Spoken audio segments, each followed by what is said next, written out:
Now you will have your peace. Kò sí nínà tó ń nà lójoojúmọ́. There's no ò ní máa já mọ́. Wọ́n ló ti ní BP. Ọkàn ẹ̀ máa kó sókè. Prime boy. Ṣé prime boy wà bẹ́ẹ̀ yẹn?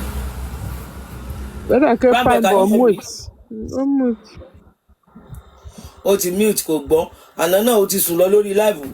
Ìgbà tó sú wa lẹ́bí mo wá bí láìpẹ́ prime boy náà lánàá ó ti sùn lọ yányán. Ó ti sùn lọ gbogbo àwọn. The morticians, they could not do a conclusive autopsy because you had to test those organs. They had already buried him. They had begun to decompose.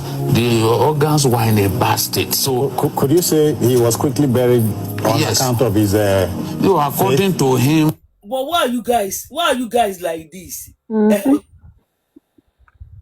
Look at learner people. Everyone got on learner people ń just because you have been paid. Just because they've given them money to shall come out and say something. Ọmọ yín máa jẹ̀yà yẹn ò kí n lo bọ́ǹkù Yomi ṣe máa ń sọ. It is surely speak for your children.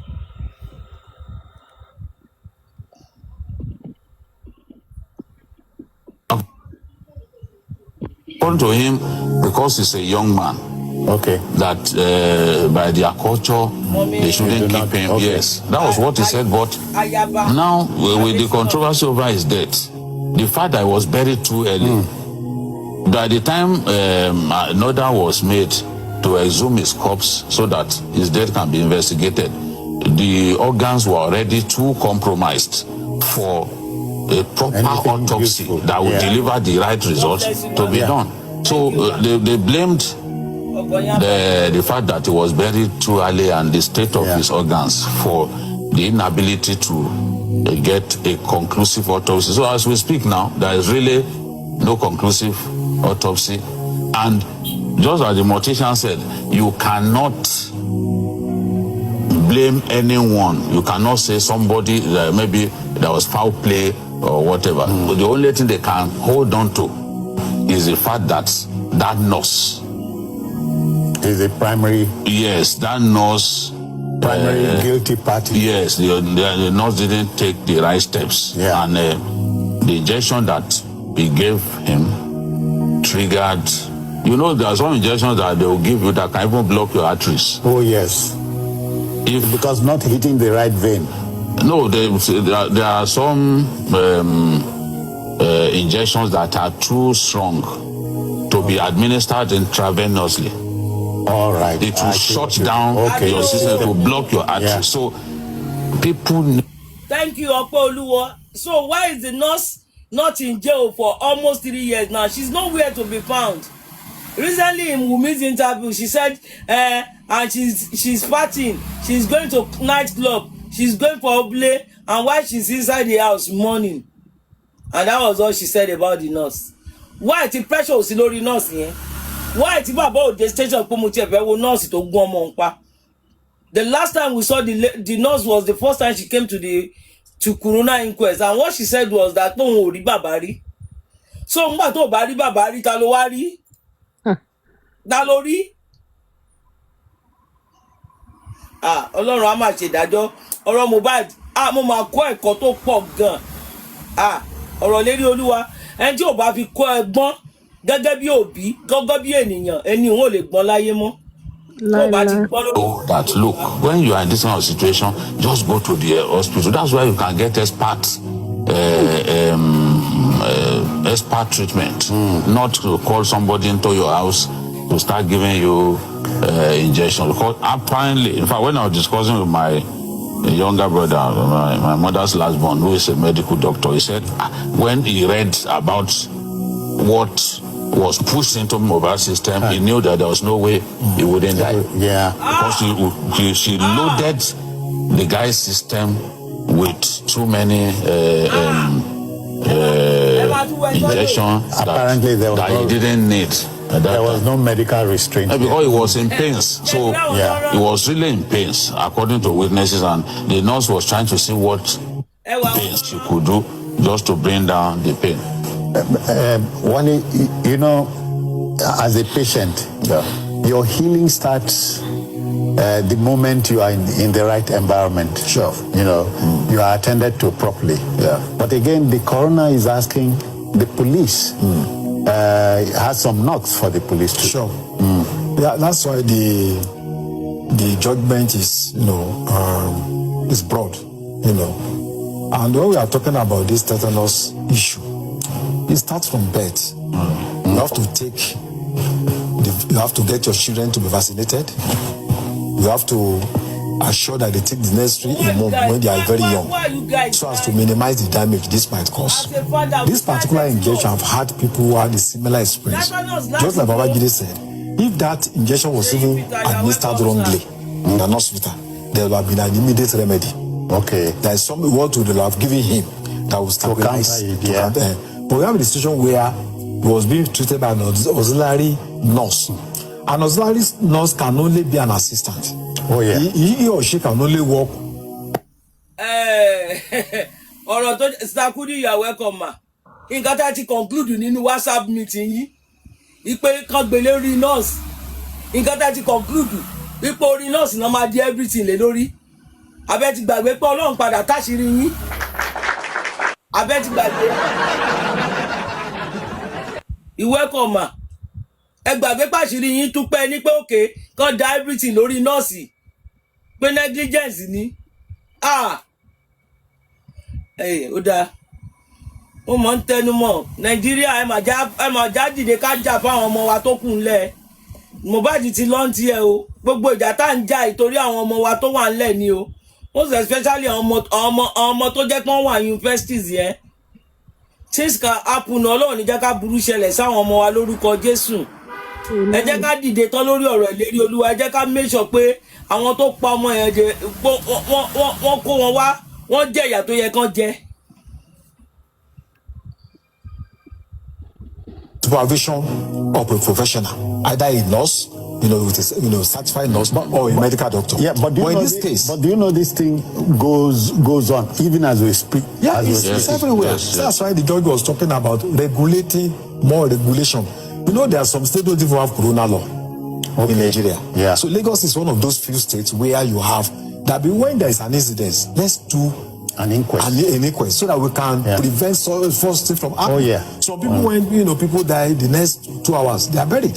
But for mo máa tiẹ̀ lọ wá WhatsApp kìíní yẹn mo tún máa lọ wá mítì tó jẹ́ pé nu WhatsApp tẹ́ ti sọ̀rọ̀ pé ìkànnì yín mọ George tó wà ń bẹ̀.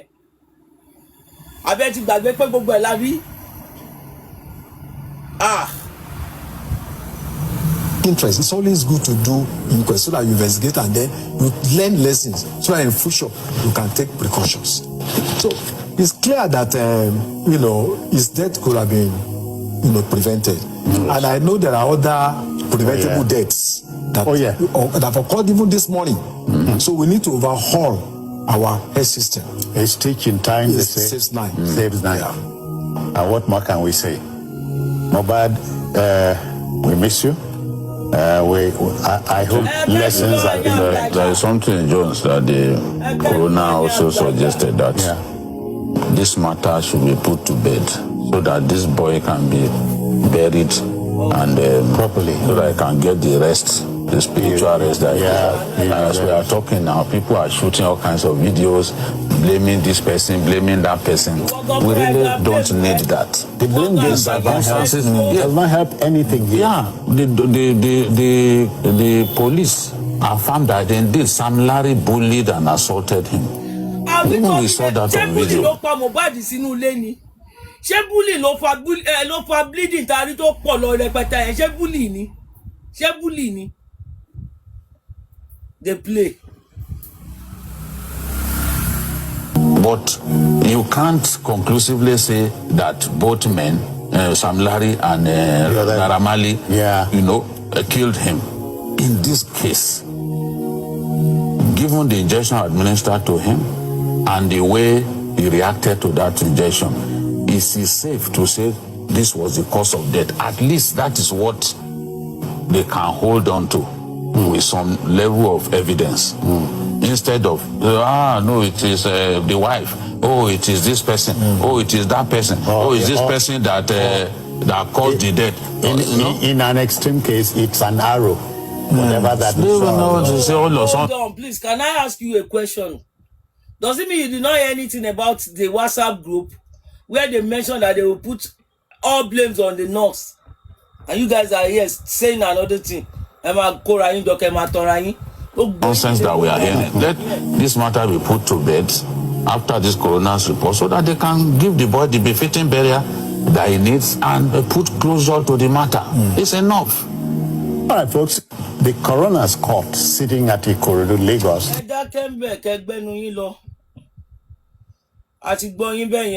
that is that about that. Prime boy, you there? Samagi, Queen Why mommy mo pẹ̀lú yín? Prime boy, gbọ́ nǹkan táwọn eléyìí sọ ni. Mo kún gbọ́ ọ̀dọ́ sọ. But mi fi bẹ́ẹ̀ gbọ́ tààtà tán network mi kan. Àwọn onírọ̀ òṣì wọ́n sọ ni pé tetanus ló wọnú. Mo gbọ́ nǹkan tó ń sọ bọ̀ because ti bá ẹja. Kí lẹ sọ? Hello, ẹ jẹ́ n sọ. Mo gbọ́ nǹkan tó ń sọ bọ̀ because I don't believe, I know there was no nurse there and you know there was no nurse there. So I don't follow all what they are saying. And tetanus or not, Mommy Monjola, I believe that it's all I believe that I won't speak to people. I believe that it's all lies. So I'm not going to follow all that, and I'm not interested in it. Thank you. No, I won't believe pé ìjà tó bá ọ̀rẹ́ ìjà ló ti ní egbò tó wá níyẹn ló wá pa tetanus. Wọ́n gbọ́ àwọn ọlọ́pàá yẹn, àwọn ọlọ́pàá gangan ló ti fún wọn ní narrative yẹn. Gbogbo narrative tó spread ni ẹ̀. Interview yẹn ti pẹ́ náà. Ó ti pẹ́. No, after corona ni ògbà tá a parí corona náà sọ̀rọ̀ yìí. Nígbà tá a parí corona. Gbogbo wèrè. Wọ́n tó bá bí àwọn channel àbáwọn TVC àbáwọn wo ló ṣe wọ́n bá bí wọn dákọ́ wọn lè ṣerú interview bẹ́ẹ̀ yẹn mọ́ láyé wọn. Torí òótọ́ ti fara hàn báyìí.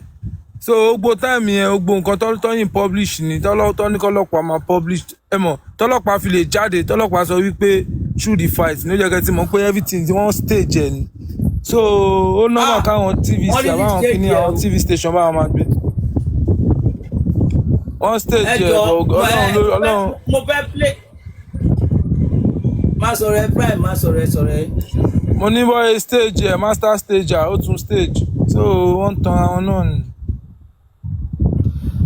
Gbogbo wọn lọ́lọ́run máa ojú wọn máa bó ńgbà tí Ọlọ́run bá mú ẹ̀sìn wọn síta ojú wọn máa bó. Nǹkan ẹ̀yọ̀kan tó wù mí mọ́ mi tó wù mí tọkàn mi tún ó wù mí kà ṣe òun ni bí Abuja protest yẹn.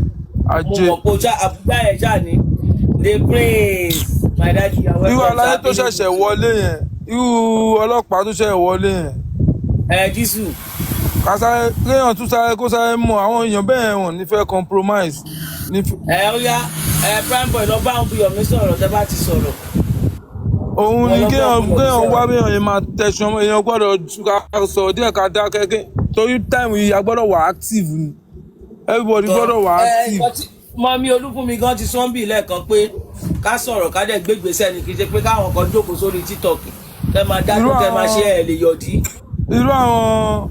Irú gbogbo àwọn channels tó wà ń bẹ àwọn TVC tàbá tún dààmú wọn l'Abuja yẹn tà tún gbá wọn pò ẹ understand bó jẹ́ 3 days la máa lò ó bíbẹ̀ wọ́n máa invite wa wọnú ọ́fíìsì a máa sọ̀kọ́ ta fẹ́ báyìí ẹ understand wọ́n yípa kàn máa tún lanú lẹ̀ báyìí tún máa wò tó káwọn pípù yẹn téèyàn bá dákẹ́ tara máa bá dákẹ́ ni kí gbogbo pressure yìí tó kó lè wà lójú kan torí mo rí pé irú èèyàn bíi Lizzy yẹn tó lè tún jáde again Ọlọ́run tún ní nǹkan tó fẹ́ mú jáde ni so ìkọ̀kan gbọ́dọ̀ máa jáde látọ̀dọ̀ àwa náà bíi pressure nǹkan bíi pressure tẹ́ pé ó máa hard mọ́ nǹkan tí àwọn people àwọn Ọlọ́run ń gbé dìde so ọkùnrin náà fẹ́ ṣe fídíò kan síta sí I'm sleep ìyàwó ẹ̀kọ́ ọmọkùnrin tí láwọn fẹ́ ṣe fídíò kan síta sí wọ́n ní tó bá tún ṣe àwọn máa jẹ́ kí wọ́n mọ̀ kó lọ́wọ́ bí Mr. Yomi ṣe tún fẹ́ ṣe fídíò yẹn we need to ẹ ṣáà ibi tí protest àkànṣe yẹn dé ó yà mí lẹ́nu 2.6 lórí channel yẹn nìkan 2.6 million mo fọ́ lẹ́pọ̀n pé wàá. Èmi gan wo 2.6 million tọ̀dọ̀ mi 240,000 people ló wò. ẹ̀yin náà ẹ wò gíní yẹn gan yìí máa wọ ó yìí lè wọ bíi 20 million ní tàbá ní ká share everything pọ̀ lórí each platform àwọn èèyàn lórí Instagram lórí TikTok lórí Facebook. àwọn tó tún pin lọ náà ni.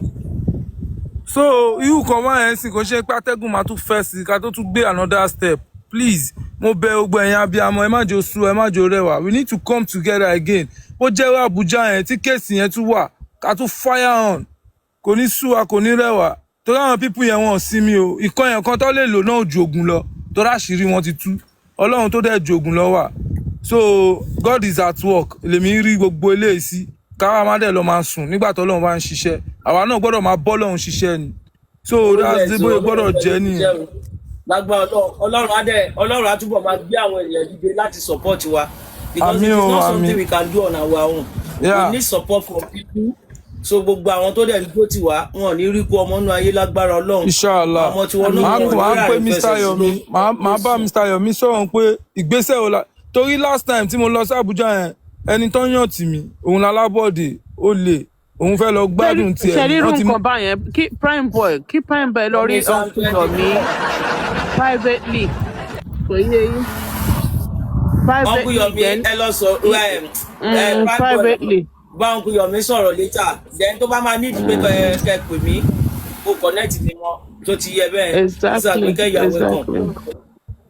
yeah tó ti yẹ bẹ́ẹ̀ mo fẹ́ kẹ́ bá ẹ̀yà abiyamọ gbogbo yẹn jókòó mo fẹ́ kẹ́ bá mi mú point ní ọ̀rọ̀ tí Ìyábọ̀ Òjó sọ ń bí o gbogbo abiyamọ ẹ jókòó ẹ bá fẹ́ wá báírò kẹ́ mú àwọn point kọ̀ọ̀kan jáde ìyẹn la máa wá analyse ẹja gbọ́.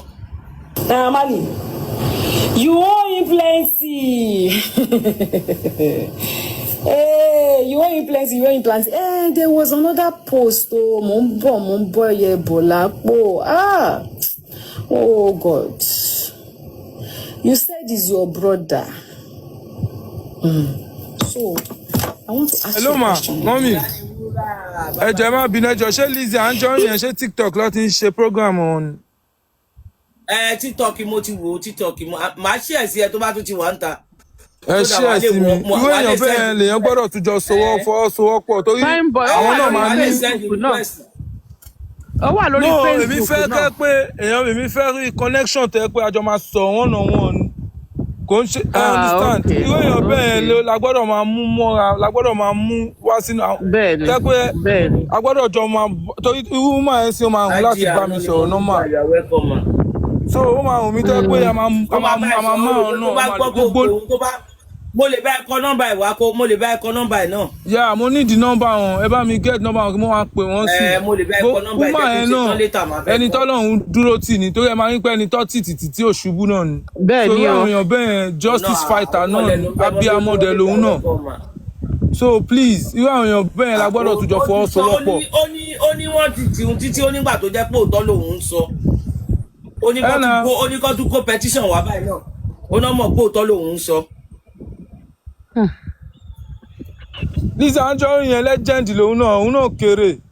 Bẹ́ẹ̀ ni o òun náà wá kéré ni báwọn kan ṣe náà lágbára lòun náà lágbára. Bẹ́ẹ̀ ni o. So irú àwọn èèyàn bẹ́ẹ̀ please mo dẹ̀ mọ̀ pé woman yẹn náà àwọn alágbára kan máa dúró ti òun náà. She really tried though. She really fought the battle. She really tried. Gbogbo àwọn sáàdì táwọn gan ní la máa fẹ́ lò gbogbo líǹkì tó ní la máa dàpọ̀ mọ́ líǹkì wa. Ọwọ́ gbọ́dọ̀ tẹ àwọn adé west yẹn ọwọ́ gbọ́dọ̀ tẹ àwọn òun yẹn òun náà tẹnu ó tẹnu mọ́ adé west náà àwọn ibi tó tún máa báyọ̀ ọ̀dà lé tẹnu mọ́ yẹn káwá gbọ́ tẹnu wọn ká gbé picture wọn ká lọ print picture wọn jáde ká lọ submit ẹ̀ fáwọn àgbààgbà ọlọ́pàá gbogbo àwọn ọkọ̀ tẹ̀ bá invite wọn wọlé from another angle kọ́ invite wọn kọ́ béèrè question lọ́wọ́ wọn different places kò yín pọ́n máa kó ogun wọn pọ̀ kọ́ fi wọ́n sí different places kọ́ béèrè kí ló mọ̀ mo dẹ̀ ṣú ọ̀kẹ́ tó bá yẹn béèrè àwọn èèyàn máa ṣìṣe ni wọ́n máa ṣìṣọ ni wọ́n ti ẹ̀ ní ṣìṣọ. wọ́n ti jòrò pé wọ́n ti jábọ́ ni ìwọ̀nba àwọn tó lọ sàbújá ti jábọ̀ rẹ̀ di jòrò pé wọ́n ti drill spending wọ́n ti drill Dàmọ́lá ni wọ́n ti drill wọ́n ń dúró dà àwọn tó kù ní orí pé wọ́n jẹ́ kán rí àdúrà orí pé wọ́n jẹ́ kán ràdúrà gbé ni ìjọ tó wọ́n bá ti kàdúrà ìjọ yẹn làṣírí tú ṣé ìlú tàwa yìí náà ìlú tàwa yìí ìdíje tí tẹ pé tàwa. òun ò ṣe bọ́ta mélòó ló fi ju voice wa lásán voice wa ti arrest ìjà. òòrà fẹ́.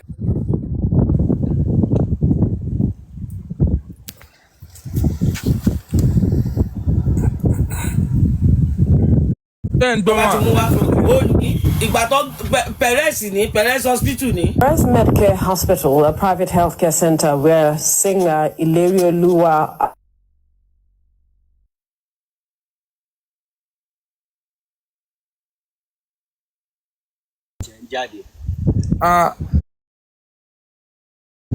any wrongdoing, stating that the singer was brought in dead.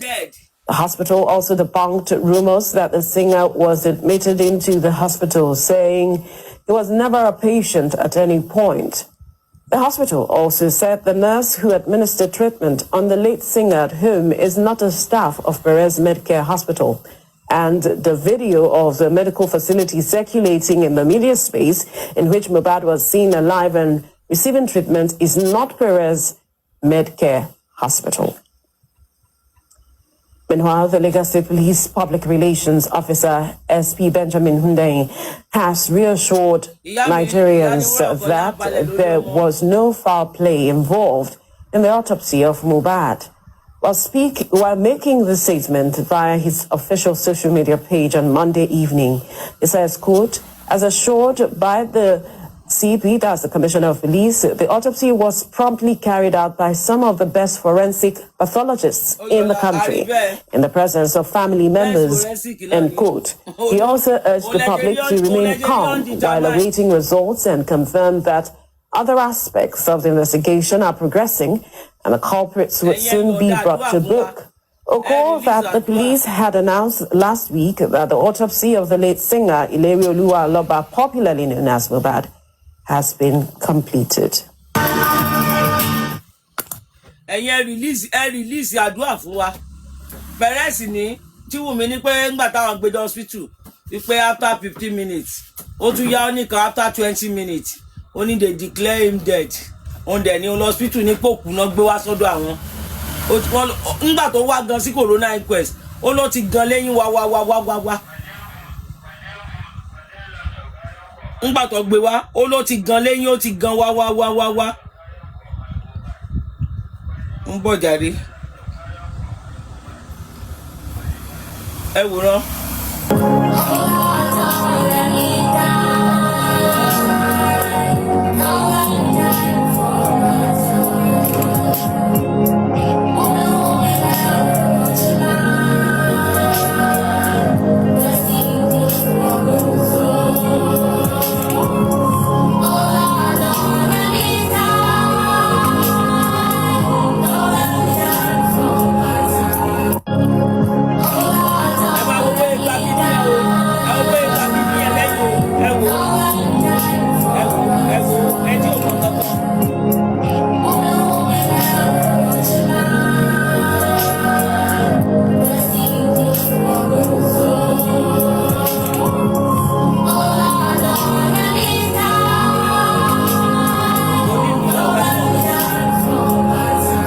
Ṣebí gbogbo yín rí bó ṣe ra náà gbà kíní yẹn ṣebí rí bóyá náà gbà.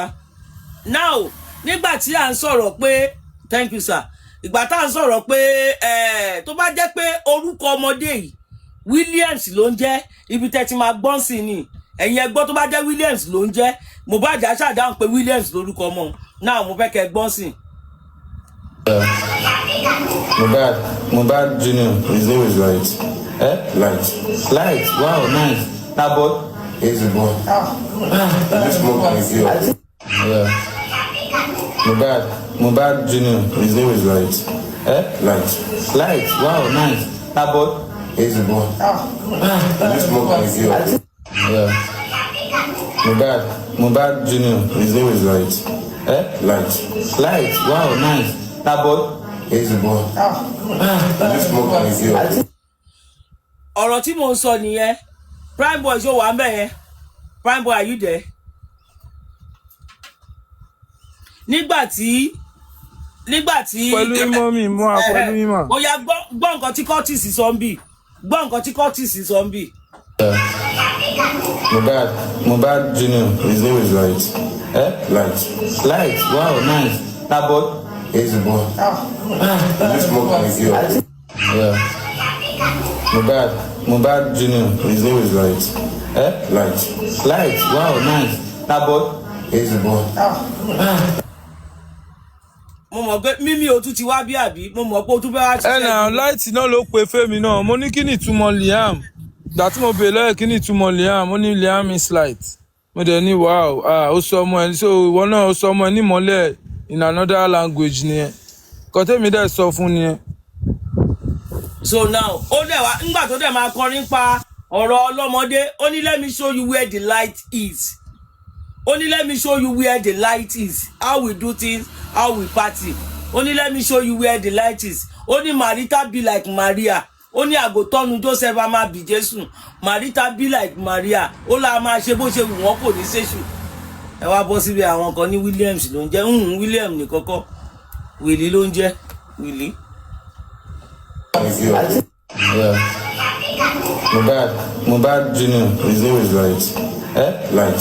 Light. Wow, nice. That boy? He's a boy. He smoke and girl. Yeah. Mohbad. That is all about it. Ó ní nǹkan kan tó ṣe fídíò bẹ̀ yẹn because tẹ́ bá wo gbogbo àwọn nǹkan tó ṣe ń kó síta wọ̀nyí ó ní ìtumọ̀. Why tó jẹ́ pé ordinary ibi tó ti sọ pé his name Mohbad ó wá ní no only his name is Light. Why tó ṣe cover bí tó mú pamọ́ tó wá jẹ́ pé ìgbà tó kú tán lọ́ṣẹ̀ wá send ẹ̀ síta ẹ̀ wá sọ pé kò ní meaning. It has 100 millions meaning. 100 millions meaning. Gbogbo bá dẹ̀ ti ń jẹ́ ti Ọlọ́run ọmọ yẹn máa gba justice. Ẹ má bínú mo ń bọ̀ mo fẹ́.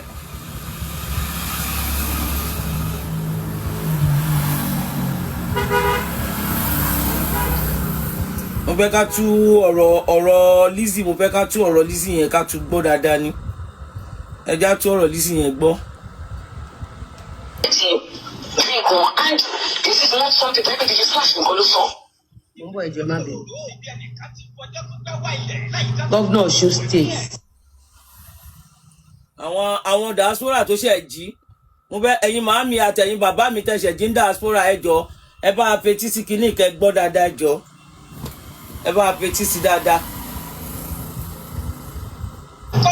Wọ́n ní kéèsì tó wà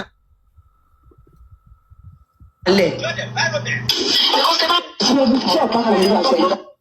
Ẹ jẹ́ kí n fi fídíò yìí hàn yín. Ẹ máa bóyá bẹ̀rẹ̀ story yẹn ó kọ́kọ́ bẹ̀rẹ̀ tó jẹ́ pé ẹ máa rò pé kò tiẹ̀ fẹ́ sọ̀rọ̀ justice rárá. Ní business jẹ́ without evidence.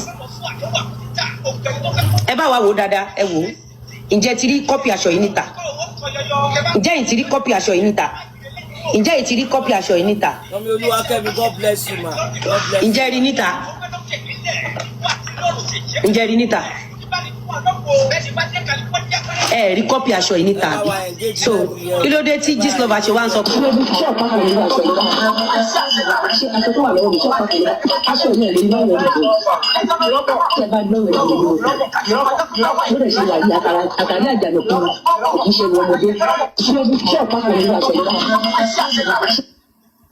Ǹjẹ́ àti wá rí kọ́pì aṣọ yìí níta? So eléyìí fi hàn èmi àti yín wípé Gistlover máa ń ba business àwọn èèyàn jẹ́. So irú ẹ̀dá bíi Gistlover tí àwa náà bá wá sọ wípé a fẹ́ fi ojú àṣebí hàn, ẹ má wá kọ́mẹ́ǹtì sí wípé wọ́n fi Gistlover lẹ̀, wọ́n fi lágbájá lẹ̀, wọ́n fi Ìyábọ̀ lẹ̀. Mo kàn gbélé wá gẹ́gẹ́ bí Ìyábọ̀ Gistlover bó ṣe máa ń ba business èèyàn jẹ́. Mo dẹ̀ fẹ́ kẹ́ mọ̀ pé a kì í ṣe wèrè part 1 la fẹ́ bẹ̀rẹ̀ lẹ́nu pẹ̀lú Gistlover. Ẹ jẹ́ ká wo comment section wọn bóyá àti ẹ̀rẹ́ èèyàn tó wọrú aṣọ yẹn àbí Ìyábọ̀ Gistlover kò máa ń ba business àwọn èèyàn jẹ́ ni. Ṣé rí pé kì í ṣe angle ẹnu ìṣó la gbé lọ nísìnyí? Ṣé rí pé neutral angle la gbé lọ? Angle wípé Ìyábọ̀ Òjó Gistlover máa ń ba business èèyàn jẹ́. Okay ma. Ìdọ́nù sá at least kó tó sọ pé irọ́ pọ̀ ó yẹ kó mú kọ́pì wá. Ẹ rántí aṣọ kan náà tí mo pè ní 15 million níjọ́ yẹn ẹ rí pé wọn ò mú kọ́pì ẹ̀ wá. Wọn ò mú kọ́pì ẹ̀ wá. Eléyìí náà wọn ò mú kọ́pì ẹ̀ wá. Tẹ́ bá wá wo lára nǹkan tí èmi ti face lọ́wọ́ Ìyábọ̀ Gistlover látẹ̀yìnwá tó jẹ́ káwa náà dúró tì í lọ́rùn lẹ́nu náà ni wípé Ìyábọ̀ máa ń ba business àwọn èèyàn jẹ́, ìyẹn Ìyábọ̀ Òjó Gistlover ó máa ń ba business àwọn èèyàn jẹ́, yàtọ̀ sí pé ó máa ń ba business àwọn èèyàn jẹ́, ó máa ń ba ayé àwọn èèyàn jẹ́.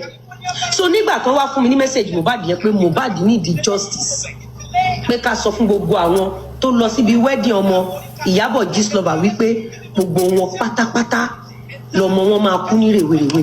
Wọ́n ní gbogbo patí tí Ìyábọ̀ bá ti ń ṣe, wọ́n ní gbogbo ẹ̀dá tó bá ti lọ sí patí yẹn, wọ́n ní ọmọ wọn máa kú ní rèwerèwe. Wọ́n ní ìdí ni wípé ọmọ tó wà ní inú mọ́ṣúárì yẹn, wọ́n ní wípé gbogbo bó ṣe kú bó ṣe pa ó mọ̀ díẹ̀, ó dẹ̀ láṣìírí lọ́wọ́, ìyẹn Gistlover ó ní àṣírí lọ́wọ́ tó pọ̀ tó tọ́jú.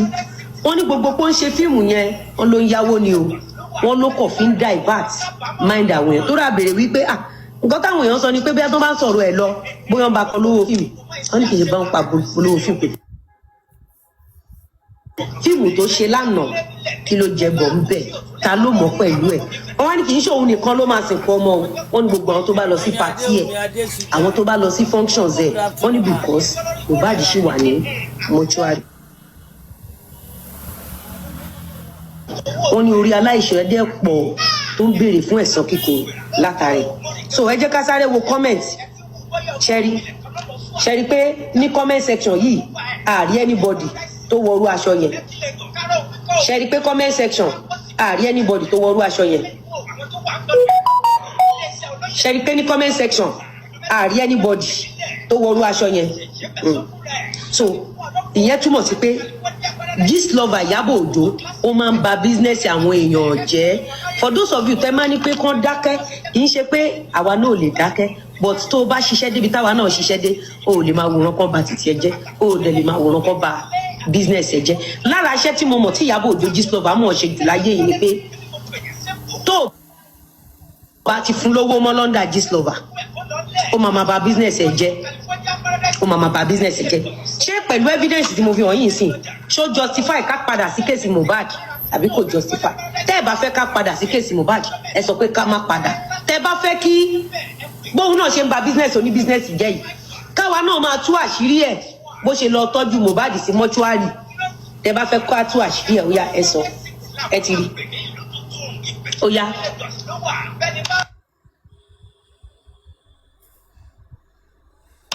Ó yẹ ìwòlẹ̀ mo yẹ vote.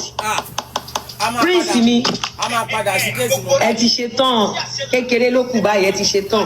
Tó bá yẹ pé méjì yẹn gan wọ́ méjì ló bá di, ẹ ti ṣe tán. Prince má tiẹ̀ lọ wo mọ́ǹtì yín, ẹ jẹ́ ká padà sí kéèsì Mohbad. God bless you. Oya vote. So now we talk majorly about Gistlover. Èmi àti yín mẹni tí Gistlover jẹ́, èmi àti yín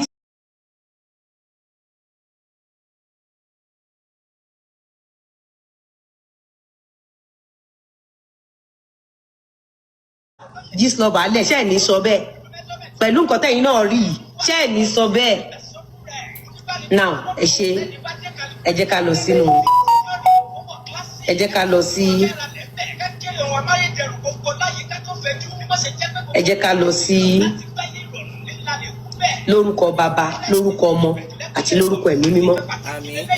Bàbá wa dáadáa, gọ́vnà wa nílùú Ọ̀ṣun, mo fẹ́ kẹ́ kọ́kọ́ gbọ́ fídíò yìí ká tó lọ. Mo fẹ́ kẹ́ kọ́kọ́ gbọ́ fídíò yìí ká tó lọ. Mo fẹ́ kẹ́ gbọ́ fídíò yìí ká tó lọ. Ẹ gbọ́ fídíò yìí ká tó lọ. Ó dárúkọ ẹ̀ ní. Sam Larry's matter. I know his my governor on this Sam Larry's matter. I know he's close. You have seen you on his pictures. Oba Elegushi, I know he's close to you. I have seen you and their pictures together. Ẹ jáde kẹ́ bá wa bí Sam Larry kó jáde. Ẹ má sọ pé. My God. Àwa ń fi àsìkò yìí pé bàbá wa gọ́vnà nílùú Ọ̀ṣun, ẹ jáde kẹ́ bá wa béèrè lọ́wọ́ Gistlover.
Can you hear me? On this lovers matter. Governor Osun State on this Iyabojo's matter. My governor on this Sam Larry's matter. My adorable governor from Osun State. My adorable, my father, Babawa Adeleke, Lati Osun State. On this issue of Iyabojo, that you attended her daughter's wedding, why you knew and you saw her doing live chats under Gislova.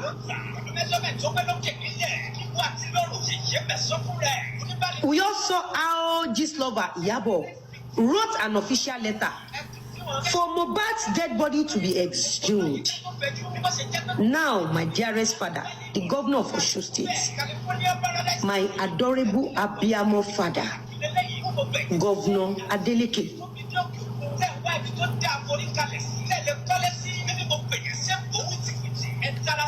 I know he's close. You have seen you on his picture. I know Iyabo is very close to you, sir. I've seen you and Iyabo. You have seen your picture. Majorly, I saw you in Iyabojo's party. So I know you guys are close. Because if you are not close, you won't go to Iyabojo's party.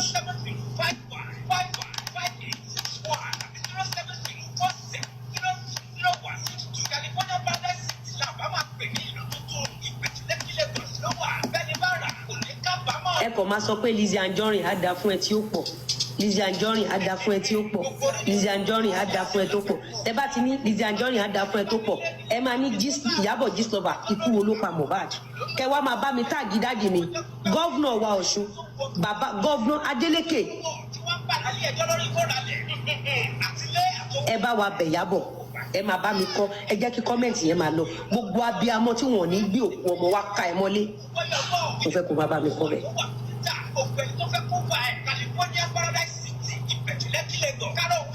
You see, at times when I look at Gislova, you play dirty. I have the real card. Despite the fact that my real card can destroy you are too daft to understand the fact that Lizzy Anjorin is bigger, stronger, powerful, eloquent, intelligent than what you can imagine.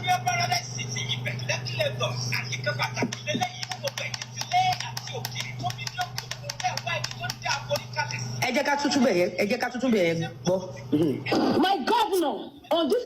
My governor. Sam Larry's matter.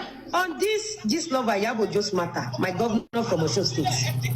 I know he's close. You have seen you on his picture. I know Iyabojo is close to you. I've seen you and Iyabojo. I know you are very close to Iyabojo, my governor from Osun State. I saw you in Iyabojo's party. Oba Ilebushi. Governor Osun State. Akpeyin.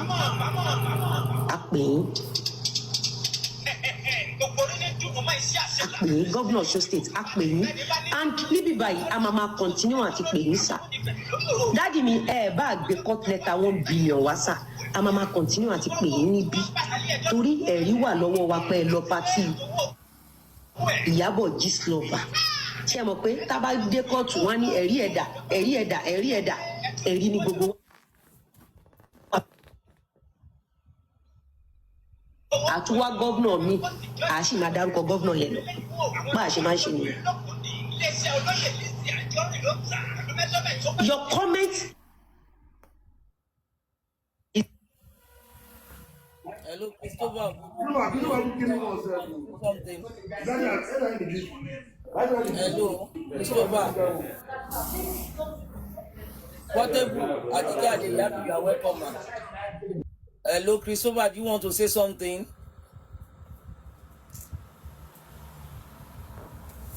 Your comment is very important in this case. Part 1 lèmi yìí. Part 1 la wà yìí. Part 1 la wà. Gbogbo àwọn èèyàn tó lọ síbi wedding ọmọ Iyabo Ojo nígbà tí Mohbad wà ní mọ́ṣúárì. Ẹ bá wa list orúkọ wọn. Wọ́n ní ká call wọn out. Ká béèrè lọ́wọ́ wọn pé kí ló pa Mohbad.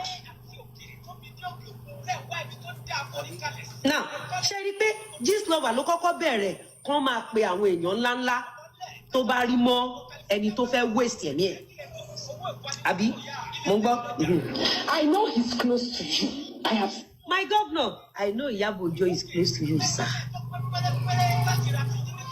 Gbọ́ mi, sir. I know. Olùgbà tán bá sọ fún mi.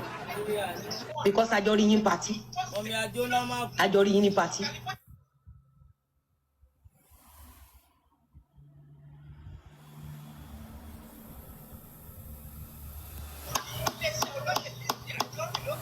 Ẹ bá wa béèrè ikú tó pa Mohbad lọ́wọ́ Gistlover Iyabo.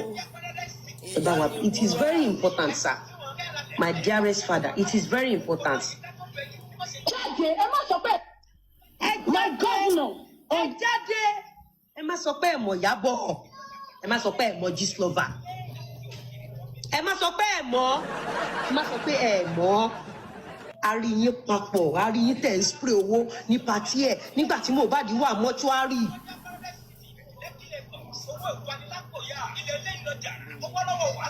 A rí yín papọ̀, a rí fọ́tò ẹ̀yìn àti ẹ̀ papọ̀ nígbà tó kọ lẹ́tà pé kán hú òkú Mohbad. A fẹ́ mọ̀ nǹkan tó pa Mohbad. Now let's go straight to the point. Let's go straight to the point. Let's go straight to the point. It's going to be fantastic. You are going to enjoy it.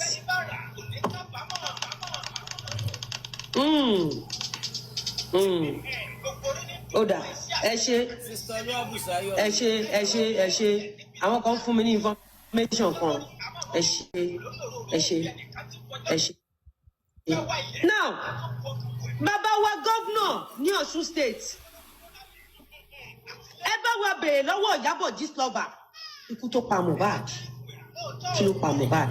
Ẹ jẹ́ ká gbọ́ bí ọmọ ni wọ́n jẹ́ ẹsẹ̀ tó sọ fáwọn ọmọ mi tó wọ́n sọ fún ọmọ ẹlòmí fàájì. Bí ọmọ ni wọ́n jẹ́ ẹsẹ̀ tó sọ fáwọn ọmọ mi tó wọ́n sọ fún ọmọ ẹlòmí fàájì.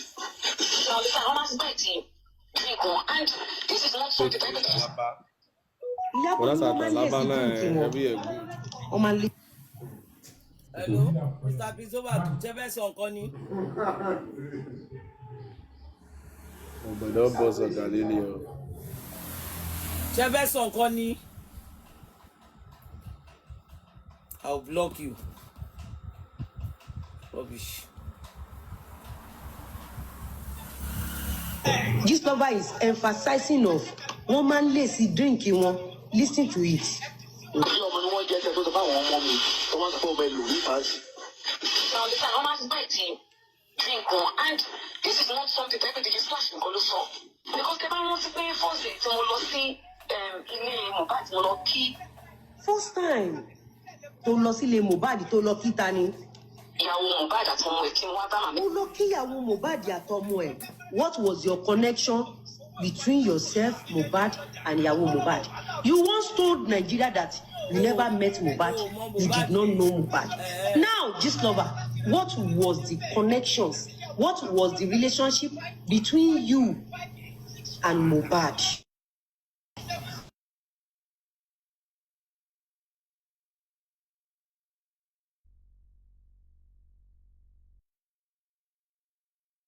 What was the connection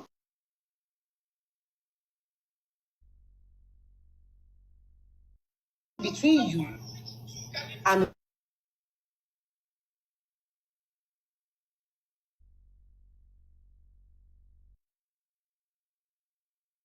what took the life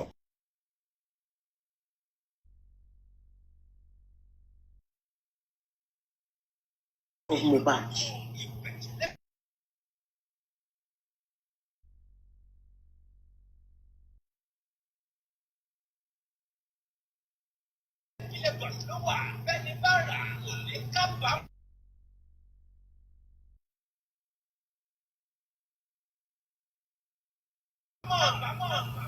You're gonna love it.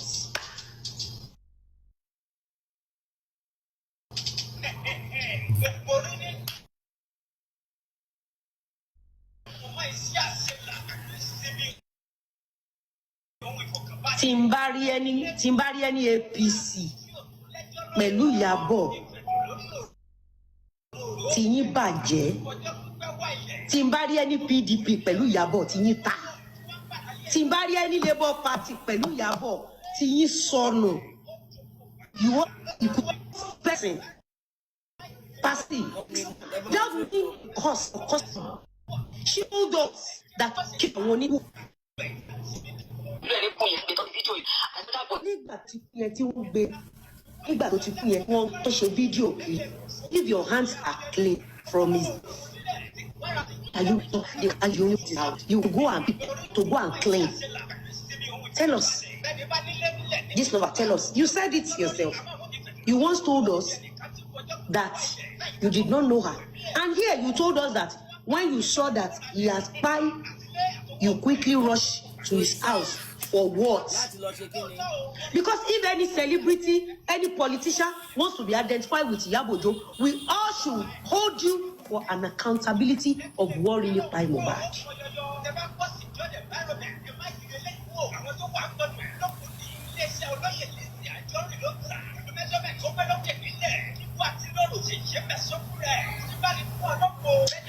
Mela, whatever, maybe my shape with well.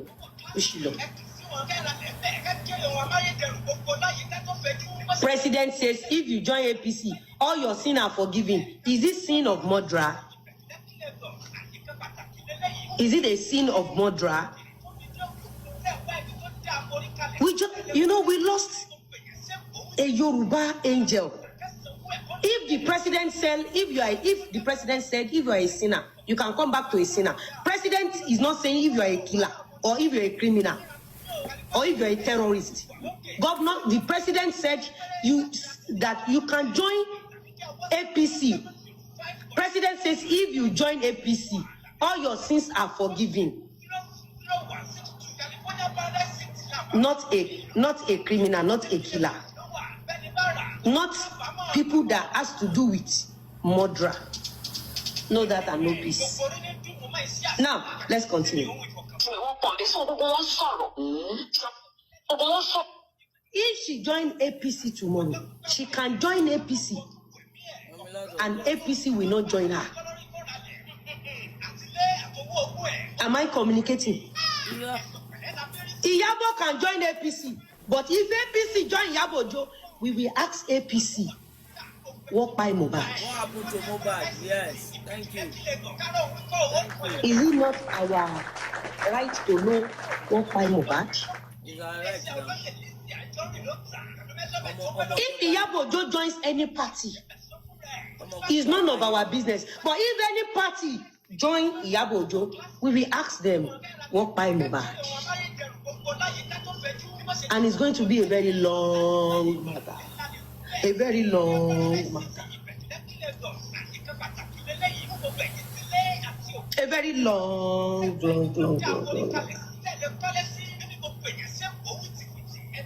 Because we need crowd in APC does not mean we should harbor killers or criminals.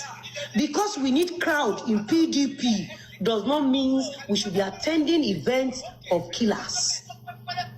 Because we want LP to win does not mean we should be romancing killers. So if Iyabojo decides to join APC, she's welcome. If APC join Iyabojo, we will ask them, what by Mohbad? We will ask them.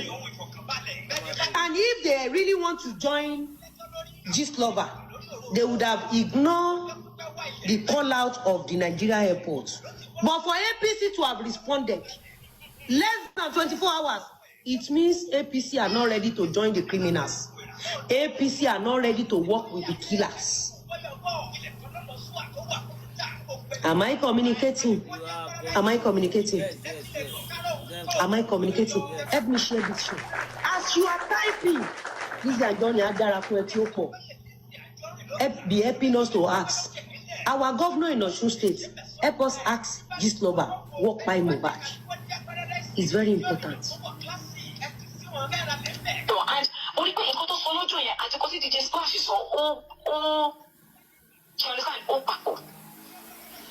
And almost more, boys more send this, almost Ìkọ́nú àwọn boys to send this. Just love, but you told us that you don't know Mohbad. So you just confessed in this video that you sent someone to Mohbad's house. The person you sent to Mohbad's house is the person responsible for his death. Or why are you not talking about him? Why are you not attaching Mohbad's death to him? Since the person works for you directly, and the person, you are the one that sent the person to Mohbad's house. Did you actually send the person to Mohbad's house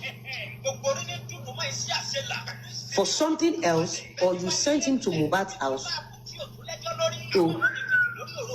because instead of Naira Marley in cell or in prison, instead of Sam Larry in prison, why not the guy you sent to Mohbad's house in prison? Why are they not in prison? I want to know. Listen to that part again. ìyàwó Mohbad àti ọmọ ìtí wọn wá bá màmá ẹ̀ bẹ́ẹ̀ nígbà tó fi kú yẹn tó ń gbé tó ṣe fídíò yẹn àti àwọn other boys níbẹ̀ wọ́n pọ̀ nbẹ sí gbogbo wọn sọ̀rọ̀. Àti àwọn other boys níbẹ̀ wọ́n sọ̀rọ̀ mo ń gbọ́. Gbogbo wọn sọ̀rọ̀ and mo rí pé nǹkan tó sọ lọ́jọ́ yẹn àti kó sì DJ Splash sọ ó papọ̀. And ọmọ tí mo ìkọ́nú àwọn boys tí mo sẹ́ndì sí ó mú kọ́nú. Ìkọ́nú àwọn boys tó sẹ́ndì sí. And you told the whole world that you did not know Mohbad and you never met Mohbad. My governor from Osun State, sir, this is a clearer case of murder. We've seen you with Iyabo Gisnova. We want to know what really by Mohbad. We want to know. So that why didn't you mention those 3 guys you sent to Mohbad's house while he was still alive? Why did you go for Sam Larry and Naira Marley that was not in Nigeria at the time the guy died? So now you just said it in this video that when you went to his house, you saw some guys, including some 3 guys you sent to his house. Let me play that place back.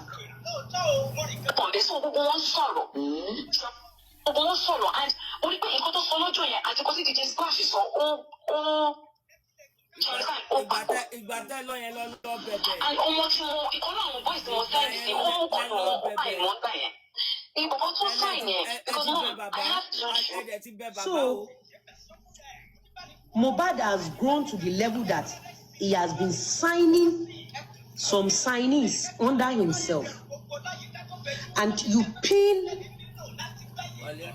his death on Naira.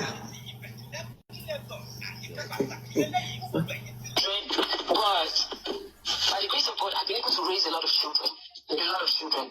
Okay, you raised a lot of children. Now let's talk about the one you planted in Mohbad's house. The one you forced Mohbad to sign. Let's talk about him. Why is the guy not being interrogated by Nigerian police? What is the name of the guy you planted in Mohbad's house? Why is the guy not in prison or in police cell? In prison alongside Naira Sam Larry. Who is the guy? What is his name? Gislover, where is the guy? Since that guy comes from you, he lives with you. You were the one that introduced the guy to Mohbad, and he lives in Mohbad's house. So please kindly present the person to Nigeria so that we can know what really by Mohbad. And this is where we need our dearest governor from Osun State to kindly help us to ask you what by Mohbad. Is it by poison? Is it by pushing him from stairs? Do they strangulate him? What really happened? What really happened? And I call all of them my children. So So if I can show you that, must be I shall understand. Of course. So one more thing more we fẹ́ forúkọ bò láṣìírí because ẹ̀rù ń bà gan lóun fẹ́ jáde. Ó fẹ́ forúkọ bò láṣìírí. Ìwọ ló dẹ̀ mú lọ sọ́dọ̀ Mohbad. Ó wá fẹ́ forúkọ bò láṣìírí nígbà tí wọ́n forúkọ bò Naira Marley àti Sam Larry láṣìírí tó lọ sí ẹ̀wọ̀n lórí kéèsì tí wọ́n mọ́wọ́ nípa ẹ̀.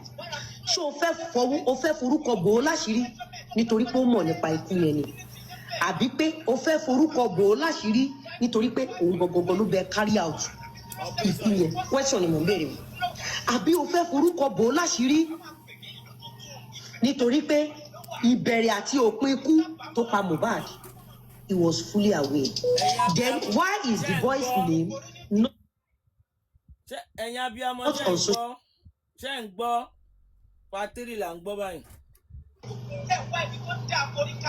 No wonder they said everybody that attended your events that they will know the graves of their children. They said we should go back to the case that Mohbad is still seeking for justice.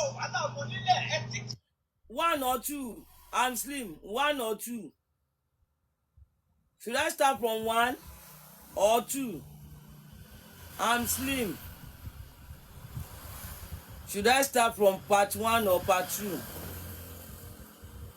Which one do you want me to replay? I'm Slim, mi ò gbọ́ ẹ o. Olúwaṣẹ́gun, Àjàṣẹ́gun, ojoojúmọ́ ló ń ṣẹ́gun. Ó ń ṣẹ́gun nínú ilé. Ó tún ṣẹ́gun nírìn àjò. Olúwaṣẹ́gun mi, I no hear you. Let me know which one do you want me to replay. Mohbad is seeking for justice. Okay. Say you know, say you go buy my data. Topic be alayo. You need my number. Hey, to release number now, they scare me. Oh, you have something to discuss with me. Hey, say you know, say you won't come carry me. I no get papa. Oh, I no get my both parents. Oluwasegun, I go start from part 1. You owe me data. Oh, no wala. Me I start because of you. You deserve it. Oh, bóyá kí n dey manage láyọ̀ ọkọ kí n gbójú ń bẹ̀. So for those of you that are just joining, I want to start the show from part 1. I want to start from part 1 so that you can enjoy it. Courtesy of I'm Slim. Báwo ló ń kú Yomi ṣe máa ń pè I'm Slim yẹn o. Ẹṣígbàǹgbà. Courtesy of Ẹṣígbàǹgbà. So let me start now. And this is not something that you slash also. Send your request and come up. Governor Osun State.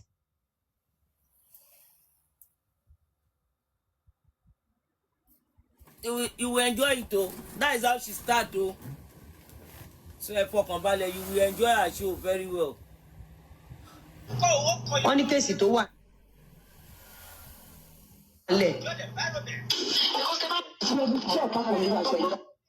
Ẹ jẹ́ kí n fi fídíò yìí hàn yín.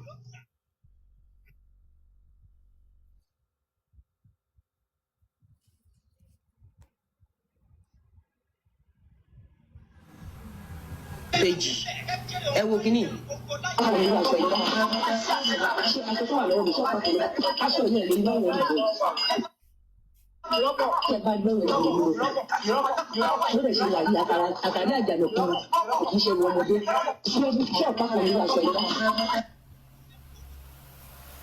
Tẹ́ bá wo mẹ́sẹ̀gì tán fún wa pẹ̀lú bí Ìyábọ̀ Òjó ṣe máa operate nígbà tí mo polówó aṣọ yìí. That was how she started o. Mo ní kò pé méjì.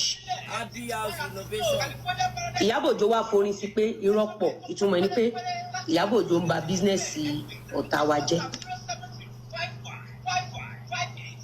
Ǹjẹ́ Ìyábọ̀ Òjó gbé kọ́pì aṣọ yìí síta? Àbí tó bá bẹ́ ní pé rọ́pọ̀ wá ṣáà ní nǹkan tó máa bùkátà ẹ̀. Now, Gistlover tó call wa out recently, ǹjọ́ gbé kọ́pì aṣọ yìí síta? My mommy, crunchy queen. Ǹjọ́ gbé kọ́pì aṣọ èsì tẹ́ bá mi wò dáadáa ǹjẹ́ ti rí kọ́pì aṣọ yìí lọ́rùn anybody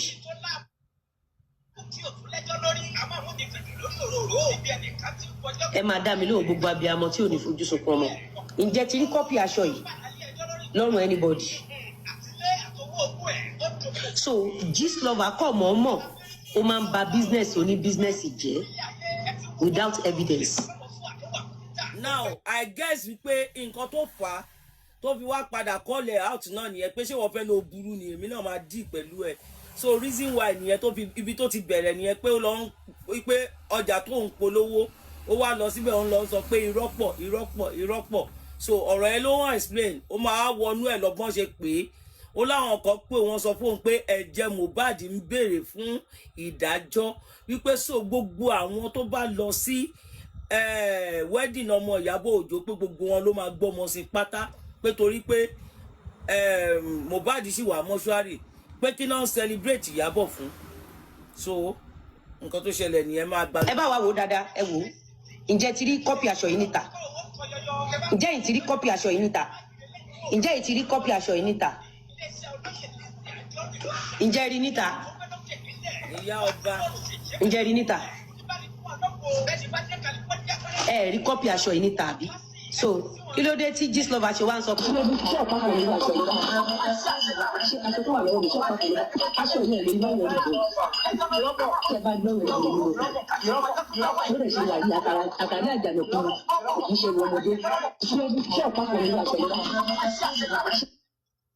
ǹjẹ́ àti wá rí kọ́pì aṣọ yìí níta so eléyìí fi hàn èmi àti yín wípé gist lover máa ń ba business àwọn èèyàn jẹ́ so irú ẹ̀dá bíi gist lover tí àwa náà bá wá sọ wípé a fẹ́ fi ojú aṣebi hàn ẹ má wá kọ́mẹ́ǹtì sí bí pé wọ́n fi gist lover lẹ̀ wọ́n fi lágbájá lẹ̀ wọ́n fi Ìyábọ̀ lẹ̀ mo kàn gbélé wá gẹ́gẹ́ bí Ìyábọ̀ gist lover bó ṣe máa ń ba business èèyàn jẹ́ mo dẹ̀ fẹ́ kẹ́ mọ̀ pé a kì í ṣe wèrè part 1 la fẹ́ bẹ̀rẹ̀ lẹ́nu pẹ̀lú gist lover ẹ jẹ́ ká wo comment section wọn bóyá àti ẹ̀rẹ́ èèyàn tó wọrú aṣọ yẹn àbí Ìyábọ̀ gist lover kọ̀ máa ń ba business àwọn èèyàn jẹ́ ni ṣe rí pé kì í ṣe angle ẹnu ìṣó la gbé lọ nísìn ṣe rí pé neutral angle la gbé lọ angle wípé Ìyábọ̀ Òjó gist lover máa ń ba business èèyàn jẹ́ you don't understand at least kó tó sọ pé irọ́ pọ̀ ó yẹ kó o mú kọ́pì wá ẹ rántí aṣọ kan náà tí mo pè ní 15 million níjọ́ yẹn ẹ rí pé wọn ò mú kọ́pì ẹ̀ wá wọn ò mú kọ́pì ẹ̀ wá eléyìí náà wọn ò mú kọ́pì ẹ̀ wá tẹ bá wá wo lára nǹkan tí èmi ti face lọ́wọ́ Ìyábọ̀ gist lover látẹ̀yìnwá tó jẹ́ káwa náà dúró tì í lọ́rùn lẹ́nu òun náà ni wípé Ìyábọ̀ máa ń ba business àwọn èèyàn jẹ́ ìyẹn Ìyábọ̀ Òjó gist lover ó máa ń ba business àwọn èèyàn jẹ́ yàtọ̀ sí pé ó máa ń ba business àwọn èèyàn jẹ́ ó máa ń ba ayé àwọn èèyàn jẹ́ so nígbà tó wá fún mi ní message Mohbad yẹn pé Mohbad need the justice pé ká sọ fún gbogbo àwọn tó lọ síbi wedding ọmọ Ìyábọ̀ gist lover wípé gbogbo wọn pátápátá lọmọ wọn máa kú ní rèwerèwe wọn ní gbogbo patí tí Ìyábọ̀ bá ti ń ṣe wọn ní gbogbo ẹ̀dá tó bá ti lọ sí patí yẹn wọn ní ọmọ wọn máa kú ní rèwerèwe wọn ní ìdí ni wípé ọmọ tó wà ní inú mọ́ṣúárì yẹn wọn ní wípé gbogbo bó ṣe kú bó ṣe pa ó mọ̀ díẹ̀ ó dẹ̀ láṣìírí lọ́wọ́ ìyẹn gist lover ó ní àṣírí lọ́wọ́ tó pọ̀ tó tọ́jú wọn ní gbogbo pọ́n ṣe fíìmù yẹn wọn ló ń yáwó ni o wọn ló kọ̀ fi ń divert mind àwọn èèyàn tó rà béèrè wípé nǹkan táwọn èèyàn sọ ni pé bí wọ́n bá ń sọ̀rọ̀ ẹ̀ lọ bóyá wọ́n bá polówó fíìmù wọ́n ní kì í ṣe bá ń pa polówó fíìmù tó ṣe lánàá kí ló jẹ bọ̀ ń bẹ̀ ta ló mọ̀ pẹ̀lú ẹ̀ wọ́n wá ní kì í ṣe òun nìkan ló máa sìnkú ọmọ o wọ́n ní gbogbo àwọn tó bá lọ sí patí ẹ̀ àwọn tó bá lọ sí functions ẹ̀ wọ́n ní because Mohbad ṣì wà ní mọ́ṣúárì. wọ́n ní orí aláìṣẹ̀ dẹ́ pọ̀ tó ń béèrè fún ẹ̀san kíkorò látàrí so ẹ jẹ́ ká sáré wo comment ṣẹ́rí pé ní comment section yìí àárí anybody tó wọrú aṣọ yẹn ṣẹ́rí pé comment section àárí anybody tó wọrú aṣọ yẹn ṣẹ́rí pé ní comment section àárí anybody tó wọrú aṣọ yẹn so ìyẹn túmọ̀ sí pé gist lover Ìyábọ̀ Òjó ó máa ń ba business àwọn èèyàn jẹ́ for those of you tẹ́ máa ní pé kán dákẹ́ kì í ṣe pé àwa náà lè dákẹ́ but tó bá ṣiṣẹ́ débi táwa náà ṣiṣẹ́ dé o lè máa wòran kan ba títí ẹ jẹ́ o dẹ̀ lè máa wòran kan ba business ẹ jẹ́ lára iṣẹ́ tí mo mọ̀ tí Ìyábọ̀ Òjó Gistlover mọ̀ ṣe jù láyé yìí ni pé tó o bá ti fún lówó mọ́ London Gistlover ó máa ba business ẹ jẹ́ ó máa ba business ẹ jẹ́ ṣé pẹ̀lú evidence tí mo fi hàn yín sìn ṣó justify ká padà sí kéèsì Mohbad àbí kò justify tẹ́ ẹ bá fẹ́ ká padà sí kéèsì Mohbad ẹ sọ pé ká má padà tẹ́ ẹ bá fẹ́ kí bóun náà ṣe ń ba business oní business jẹ́ yìí káwa náà máa tú àṣírí ẹ̀ bó ṣe lọ tọ́jú Mohbad sí mọ́ṣúárì tẹ́ ẹ bá fẹ́ ká tú àṣírí ẹ̀ ó yá ẹ sọ ẹ ti rí ẹ tá àṣírí ẹ o. ó yá ìwòlẹ̀ mo yẹ vote prince mi ẹ ti ṣe tán kékeré ló kù báyìí ẹ ti ṣe tán tó bá yẹ pé méjì yẹn gan ọwọ́ méjì ló bá di ẹ ti ṣe tán prince má tiẹ̀ lọ wo mọ́ǹtì yín ẹ jẹ́ ká padà sí kéèsì Mohbad God bless you oya vote.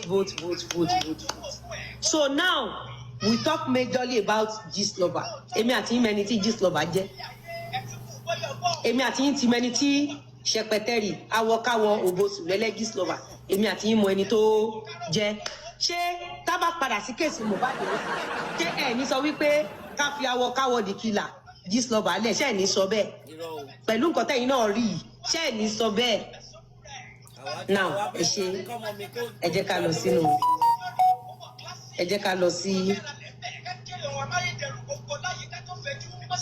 ẹ jẹ́ ká lọ sí lórúkọ bàbá lórúkọ ọmọ àti lórúkọ ẹ̀mí mímọ́ bàbá wa dáadáa gọ́vnà wa nílùú Ọ̀ṣun mo fẹ́ kẹ́ kọ́kọ́ gbọ́ fídíò yìí ká tó lọ àdúrà ló kọ́ fi bẹ̀rẹ̀ àdúrà. mo fẹ́ kẹ́ kọ́kọ́ gbọ́ fídíò yìí ká tó lọ mo fẹ́ kẹ́ gbọ́ fídíò yìí ká tó lọ ẹ gbọ́ fídíò yìí ká tó lọ. Sam Larry's matter. I know he's close. My governor on this Sam Larry's matter. I know he's close. You have seen you on his pictures. Oba Elegushi. I know he's close to you. I have seen you and their pictures together. Ẹ jáde kẹ́ bá wa bí Sam Larry kó jáde ẹ má sọ pé. My God. Àwa ń fi àsìkò yìí pé bàbá wa gọ́vnà nílùú Ọ̀ṣun ẹ jáde kẹ́ bá wa béèrè lọ́wọ́ Gistlover pé kí ló pa Mohbad.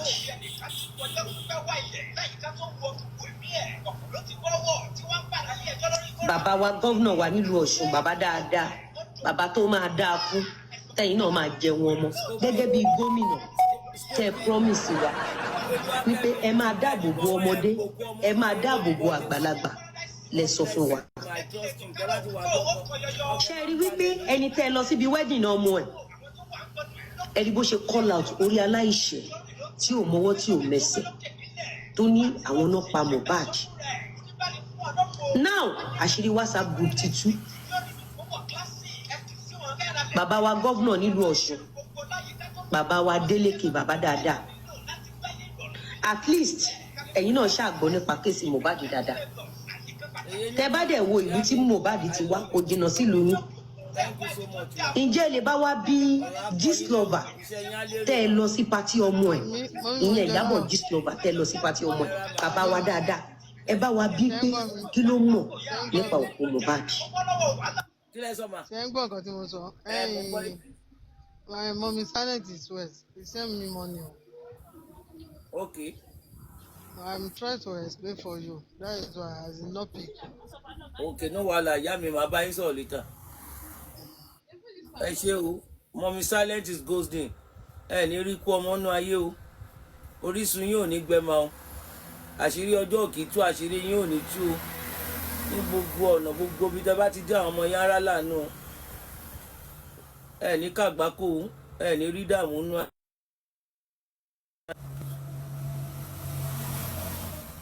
Ojú ò ní táwọn ọmọ yín o ìyẹn ní kí yìí tí màmá yín kú yìí lórúkọ Jésù ọ̀run á túbọ̀ bá mi gbé yín ga sí o. Kí ló ṣẹlẹ̀?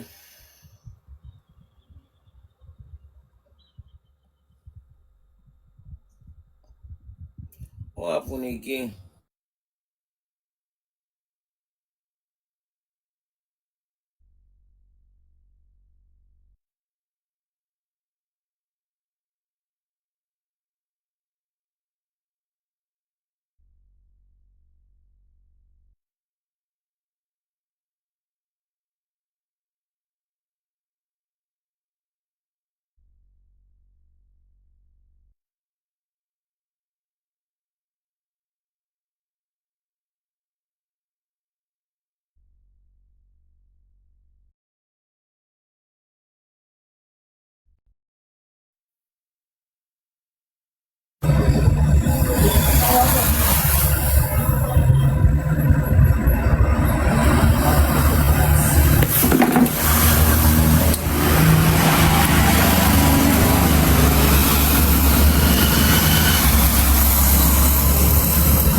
ló wá dé now.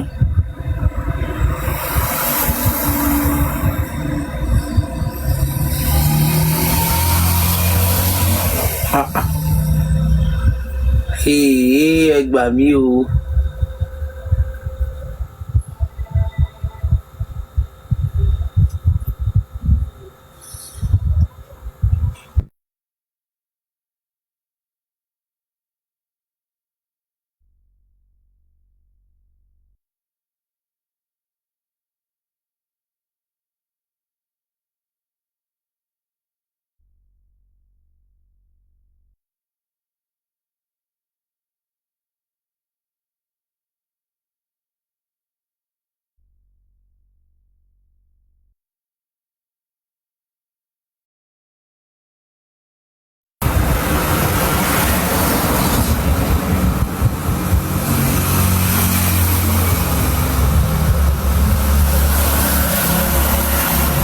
Ẹ má bínú jàre.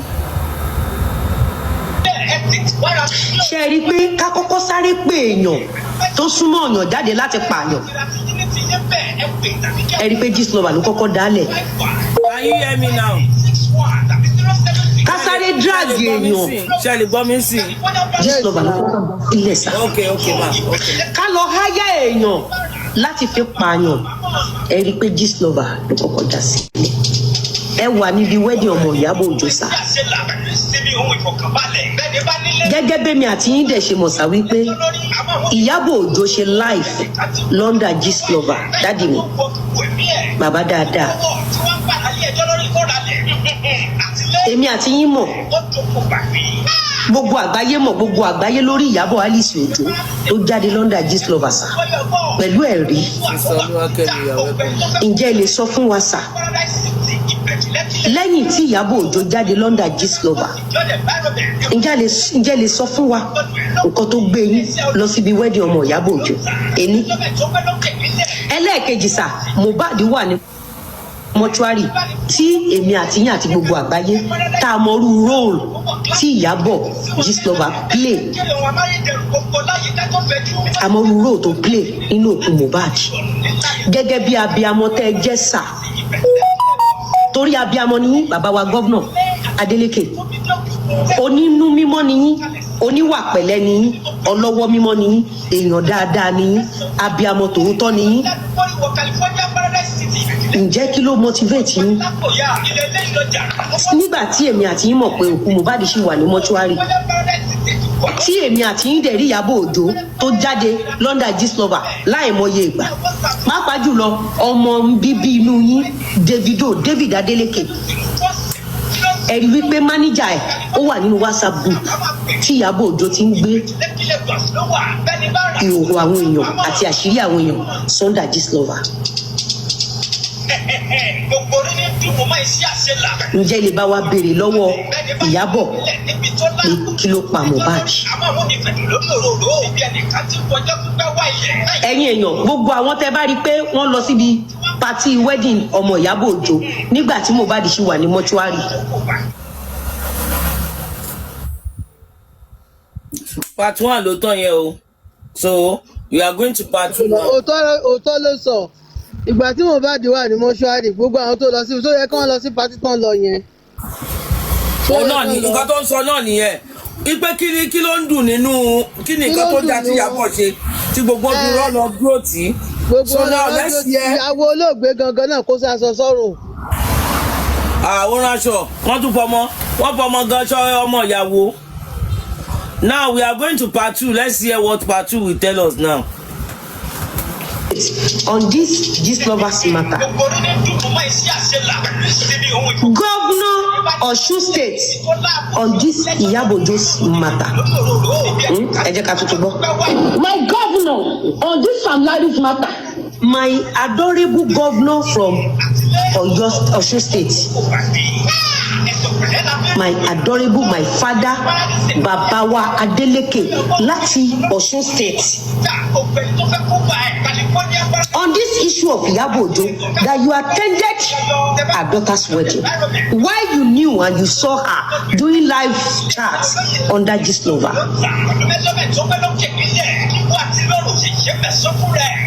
We also saw how Gist Lover Iyabo wrote an official letter for Mohbad's dead body to be exhumed. Now, my dearest father, the governor of Osun State, my adorable Abiyamo father, Governor Adeleke,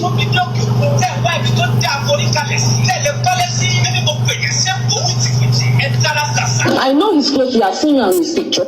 I know Iyabo is very close to you, sir. I've seen you and Iyabo. You have seen your picture. Majorly, I saw you in Iyabo Ojo's party. So I know you guys are close. Because if you are not close, you won't go to Iyabo Ojo's party.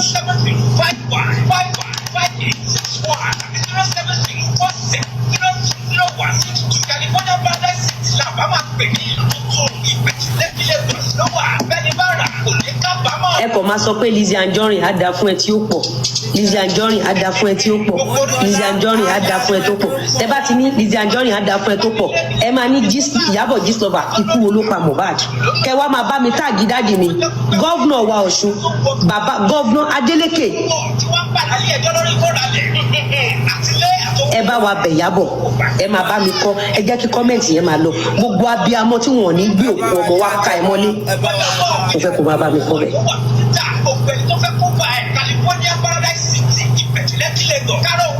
You see, at times when I look at Gist Lover, you play dirty.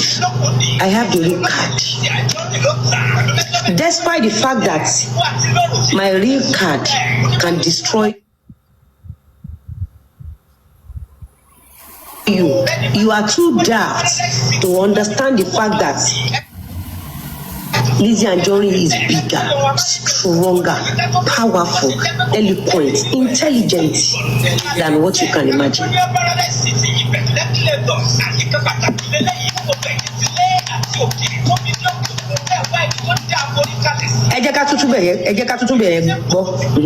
My governor on this. My governor. Matter. On this Gist Lover Iyabo Ojo's matter, my governor from Osun State. I know he's close. You have seen you on his picture. I know Iyabo Ojo is close to you. I've seen you and Iyabo Ojo. I know you are very close to Iyabo Ojo, my governor from Osun State. I saw you in Iyabo Ojo's party. Oba Ilebushi. Governor Osun State.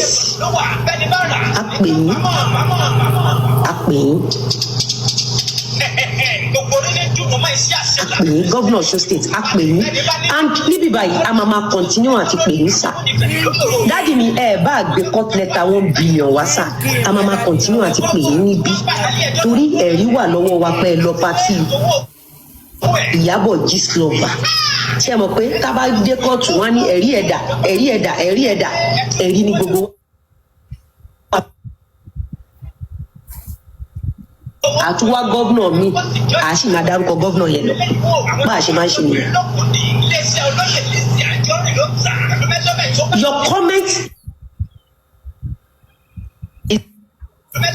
Your comment is very important in this case.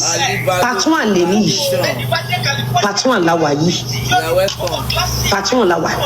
Gbogbo àwọn èèyàn tó lọ síbi wedding ọmọ Iyabo Ojo nígbà tí Mohbad wà ní mọ́ṣúárì, ẹ bá wa list orúkọ wọn. Wọ́n ní ká call wọn out, ká béèrè lọ́wọ́ wọn pé kí ló pa Mohbad. Now, ṣe rí pé Gist Lover ló kọ́kọ́ bẹ̀rẹ̀ kán máa pe àwọn èèyàn ńláńlá tó bá rí mọ́ ẹni tó fẹ́ waste ẹ̀mí ẹ̀. Àbí mo ń gbọ́. I know he's close to you. I have. My governor, I know Iyabo Ojo is close to you, sir. Gbọ́ mi, sir. I know. Olùgbà tán bá sọ fún mi. Because àjọ rí yín party.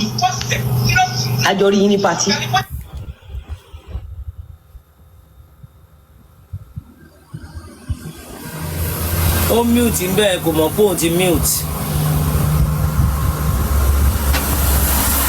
Ó mute ń bẹ́ẹ̀ bọ̀ ó máa tó sọ̀rọ̀ sí.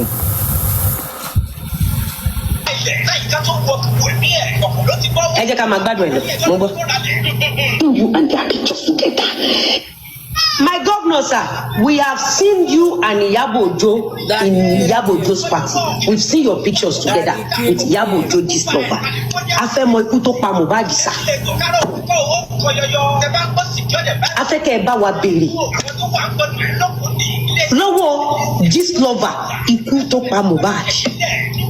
My able governor, my adorable governor, sir, my dearest father, governor of Osun State, Governor Adeleke, a father to David Adeleke.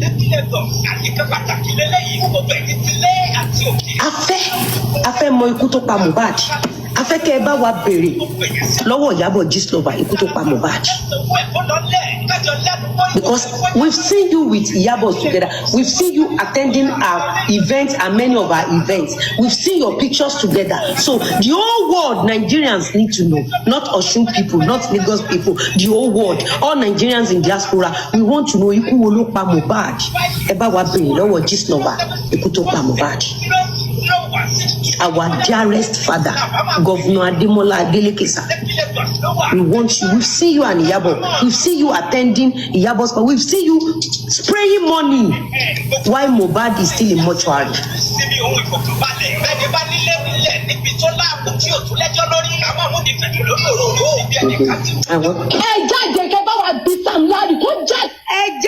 Sir. Governor mi lọ Osun State. Ẹ bá wa béèrè lọ́wọ́ Gistlover Iyabo ikú tó pa Mohbad. Ẹ bá wa béèrè ikú tó pa Mohbad. Ọwọ́ Iyabo Ojo.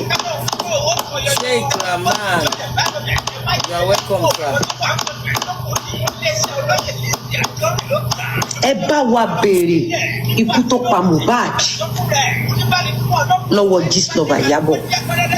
Ẹ bá wa. It is very important, sir. My dearest father, it is very important. Jáde, ẹ má sọ pé my governor. Ẹ jáde. Ẹ má sọ pé ẹ mọ̀ Iyabo. Ẹ má sọ pé ẹ mọ̀ Gistlover. Ẹ má sọ pé ẹ mọ̀. Ẹ má sọ pé ẹ mọ̀. A rí yín papọ̀, a rí yín tẹ̀ ń spray owó ní pàtí ẹ̀ nígbà tí Mohbad wà mọ́ṣúárì.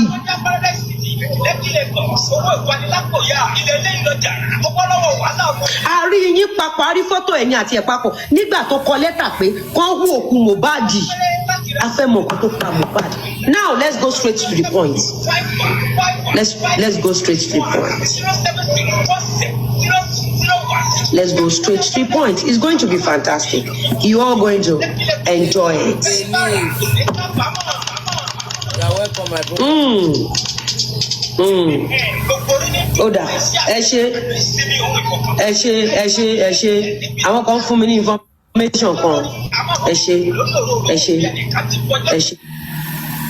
Now, bàbá wa governor ní Osun State. Ẹ bá wa béèrè lọ́wọ́ Iyabo Gistlover ikú tó pa Mohbad. Kí ló pa Mohbad? Ẹ jẹ́ ká gbọ́ bí wọ́n wà lẹ́kọ̀ọ́ sọ́kà sílẹ̀. Bí ọmọ ni wọ́n jẹ́sẹ̀ tó ti bá àwọn ọmọ mi, tó máa ń sọ ọbẹ̀ lórí fa. Bí ọmọ ni wọ́n jẹ́sẹ̀ tó ti bá àwọn ọmọ mi, tó máa ń sọ ọbẹ̀ lórí fa sí. And this is not something that they just wọ́n máa ń lé Iyabo. Gistlover is emphasizing of wọ́n máa ń lé sí drink wọn. Listen to it. Bí ọmọ ni wọ́n jẹ́sẹ̀ tó ti bá àwọn ọmọ mi, tó máa ń sọ ọbẹ̀ lórí fa sí. And this is not something that they just slash nǹkan ló sọ. Because the man wants to pay first day tí mo lọ sí ilé Mohbad mo lọ kí. First time tó lọ sí ilé Mohbad tó lọ kí ta ni? Ìyàwó Mohbad àti ọmọ ẹ̀ tí mo wá bá màmí. Ó lọ kí ìyàwó Mohbad àtọmọ ẹ̀. What was your connection between yourself, Mohbad, and ìyàwó Mohbad? You once told Nigeria that you never met Mohbad, you did not know Mohbad. Now, Gistlover, what was the connections?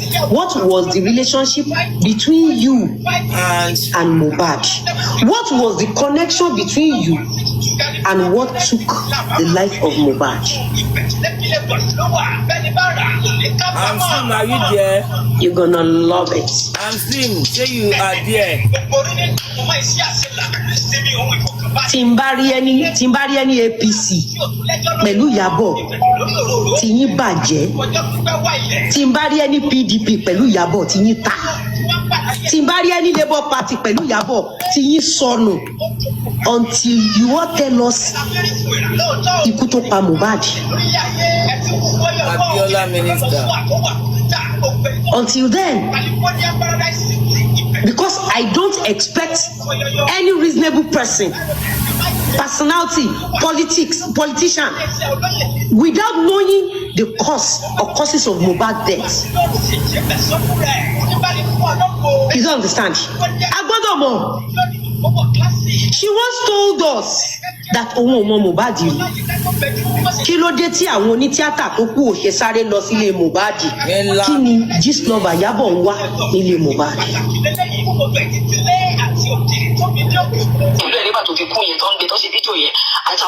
Nígbà tó ti kú yẹn tí wọ́n ń gbé tó ń ṣe fídíò kiri, if your hands are clean from his death, what are you looking for in his house? Are you the only one, Gistlover, that saw the video of when they were carrying Mohbad dead body? Are you the only one that saw the video? So what was your connection with his death that made you to run to his house? What are the evidence you went there to go and pick or to go and claim? Tell us. Gistlover, tell us. You said it yourself. You once told us that you did not know her. And here you told us that when you saw that he has spied, you quickly rushed to his house. For what? Because if any celebrity, any politician wants to be identified with Iyabojo, we all should hold you for an accountability of what really by Mohbad.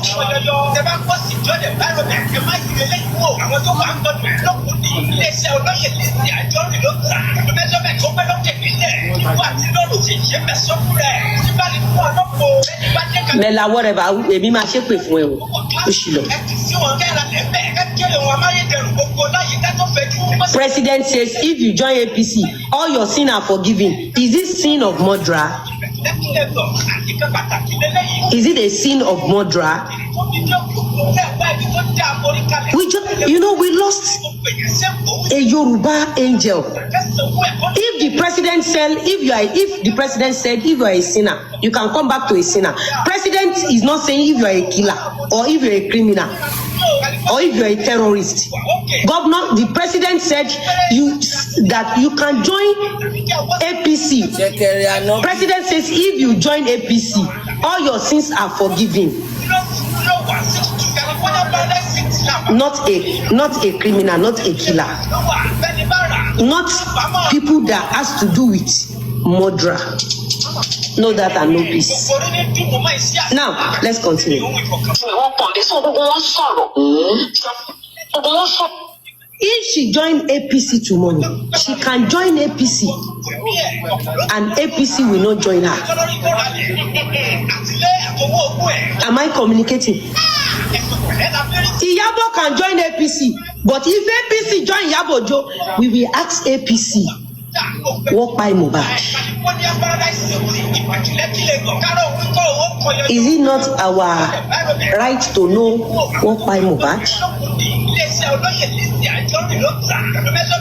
If Iyabojo joins any party, it's none of our business. But if any party join Iyabojo, we will ask them what by Mohbad. And it's going to be a very long matter.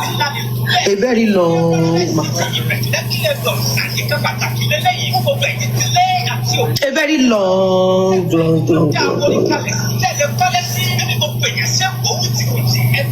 Because we need crowd in APC does not mean we should harbor killers or criminals. Because we need crowd in PDP does not mean we should be attending events of killers. Because we want LP to win does not mean we should be romancing killers. So if Iyabo Ojo decides to join APC, she's welcome. If APC join Iyabo Ojo, we will ask them, walk my Mohbad. We will ask them. And if they really want to join Gist Lover, they would have ignored the call out of the Nigeria airport. But for APC to have responded less than 24 hours, it means APC are not ready to join the criminals. APC are not ready to work with the killers. Am I communicating? Am I communicating? Yes, you are being out there. Am I communicating? Let me share this show. As you are typing, these are Johnny Adara for Ethiopia. Be helping us to ask. Our governor in Osun State, help us ask this lover, walk by Mohbad. It's very important.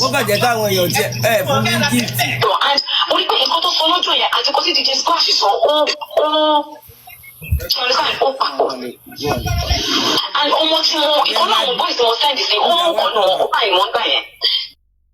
almost boys to send this.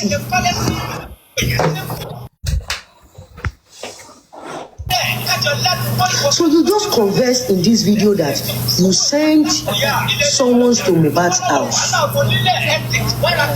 The person you sent to Mohbad's house is the person responsible for his death. Or why are you not talking about him? Why are you not attaching Mohbad's death to him? Since the person works for you directly, and the person, you are the one that sent the person to Mohbad's house.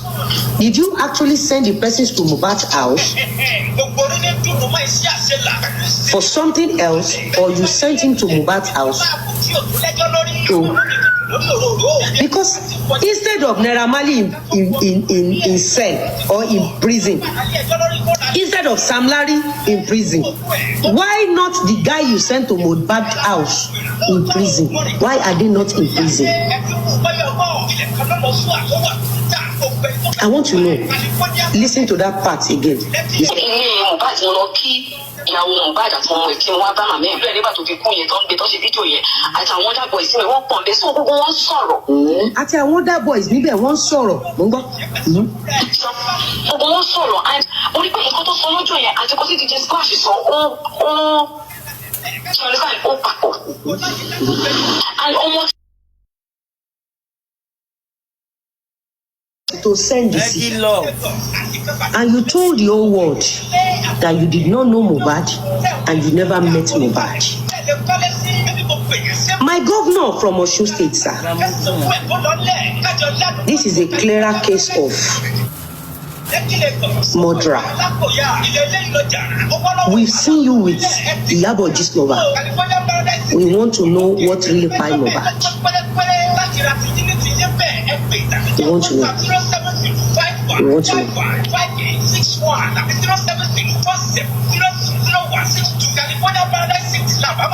Why didn't you mention those 3 guys you sent to Mohbad's house while he was still alive? Why did you go for Sam Larry and Naira Marley that was not in Nigeria as at the time the guy died? So now, you just said it in this video that when you went to his house, you saw some guys, including some 3 guys you sent to his house. Let me play that place back. And only pé nǹkan tó sọ lọ́jọ́ yẹn àti kó sì DJ Splash sọ ó papọ̀ and ọmọ tí wọn ìkan náà àwọn boys tí wọn send sí ó mú kan náà ó bá ìwọ̀n gbà yẹn ìbọ̀bọ̀ tó sign yẹn because mom I have to choose. So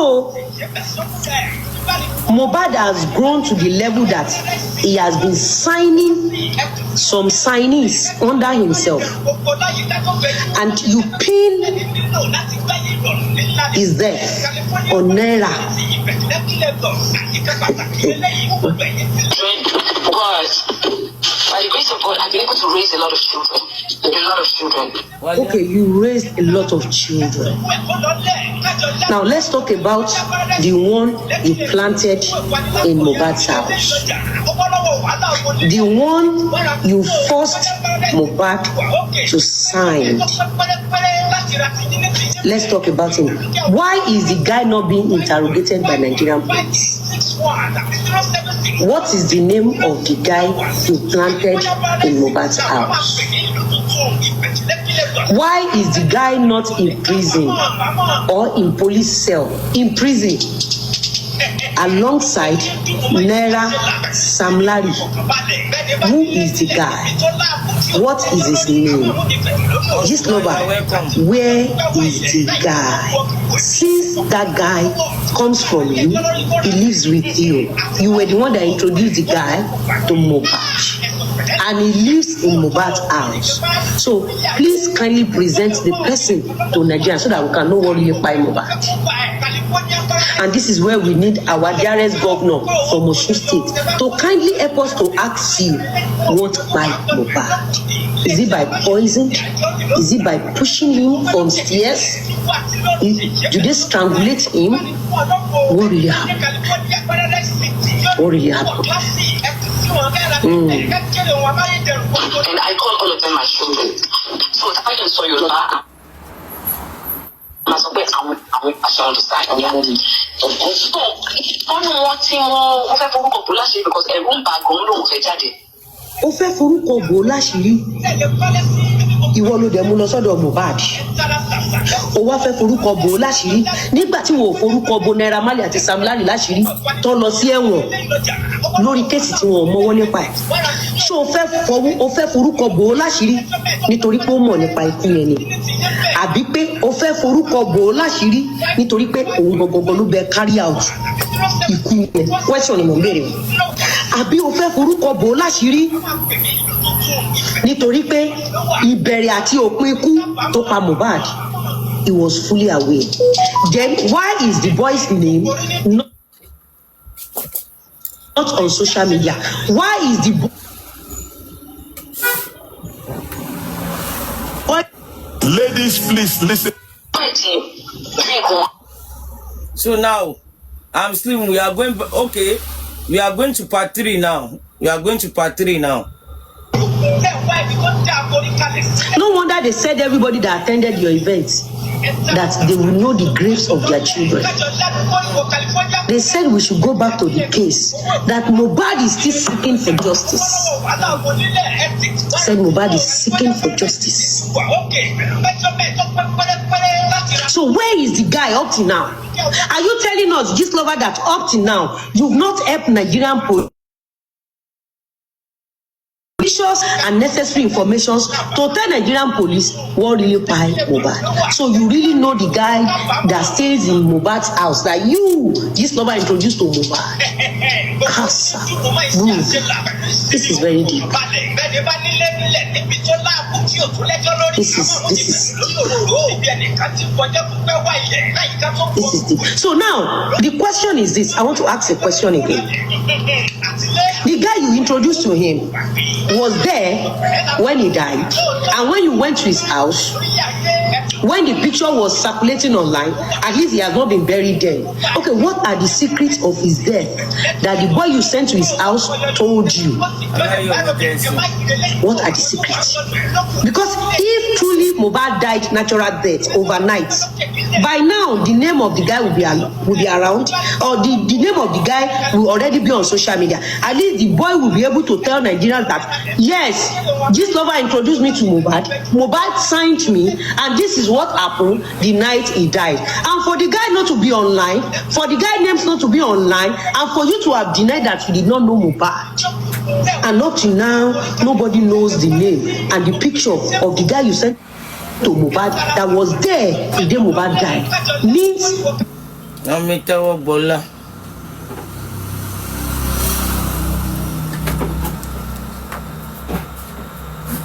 only pé òun ṣe ti rí tí fídíò yẹn circulate kiri kó ti kú òun sáré lọ sílé olóògbé nígbà tí wọn tí ì sin olóògbé ó nígbà tóun délé olóògbé tó kú ó lóun rí ọmọ tóun rán lọ bá olóògbé tí olóògbé sign tó ń gbé nínú ilé olóògbé.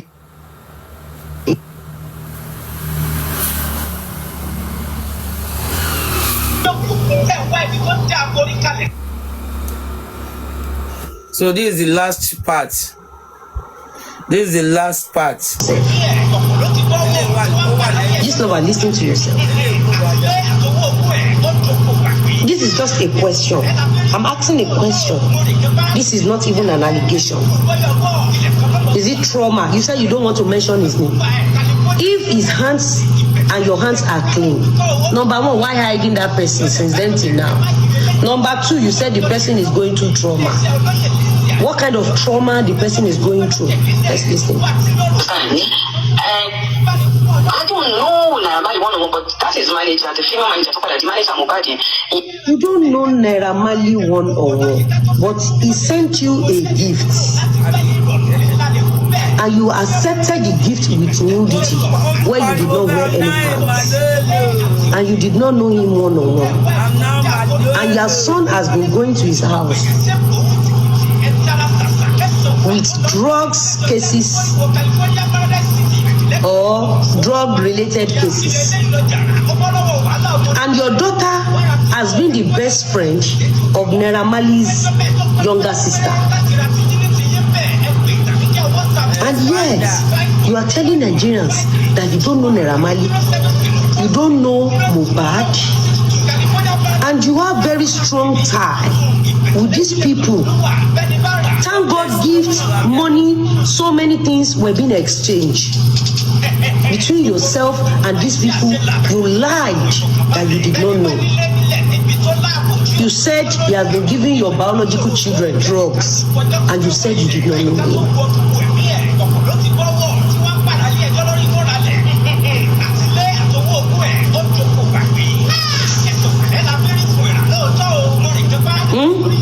My adorable governors, and this time around, anybody seen with Iyabo Gistlover, you will be questioned. You want to know what he buy Mohbad. You don't know him, but you collected gifts and money. You don't know him.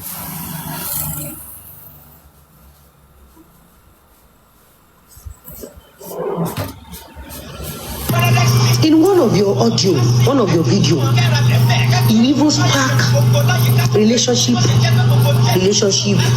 in one of your video. This innocent boy, Mohbad, is a Yoruba boy. This boy is a Nigerian. This boy is a superstar. Everybody around Iyabo now, Gistlover, we want to know what did you buy Mohbad. And the day I saw our amiable governor, I was highly disappointed in you, sir. Highly disappointed in you, sir. Because you've heard about Mohbad case. You have never for once supported justice for that little boy. And I want to know why you are celebrating with Iyabo. Why Gistlover kept Mohbad in mortuary. I want to know what you are celebrating with her. Sir, it's going to be a very long thing, sir. I like you because you are a very happy soul. I like you. I like your son, David. The only artist that supported Davido here is Lizzy Anjorin. Is Dr. Chief Mrs. Lizzy Anjorin. I was the only person standing for your son, Davido, here. No one else. I have fought for your son times without number. If I have never supported your son, my amiable governor, maybe your son's story would have been like Mohbad. Or your son's story would have even get worse than Mohbad case. But I have stood, fought, did everything as Abiamo to preserve your son, Davido. So I want to know your contributions. I want to know what you've done so far. And I want you to help us ask Gistlover that you went to our event. What did you buy Mohbad? few hours to Mohbad death. They said your son sent some money for Mohbad's burial. They said, alleged. Your son's manager was in the same WhatsApp group with this lover that you went to his party. I want to know, sir. At least since this lover has been dragging Davido, your son, you've not for once come out. I have been defending your son, Davido. I want to know what you've done to get justice for Mohbad, Mr. Governor.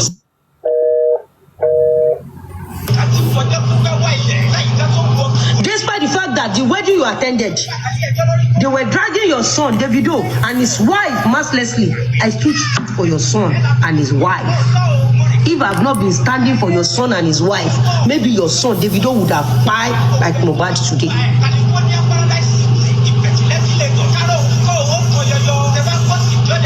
You see, one thing about this lover is her secret is dirty, her life is finished. In as much this lover, you want to come for me, I will destroy you with truth.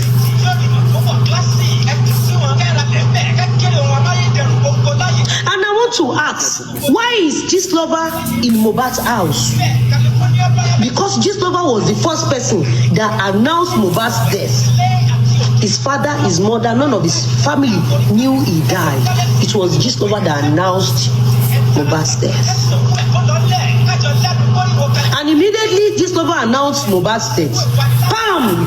Iyabo this lover appeared into my death.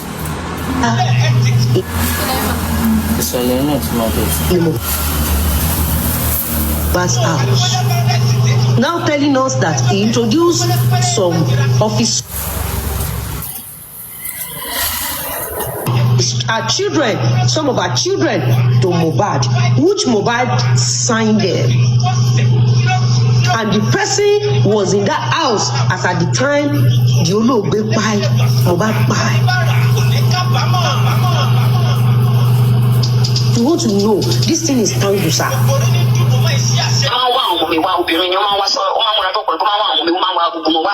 Ó máa múra bí ọkùnrin, ó máa wá àwọn ọmọ ẹ̀ wá.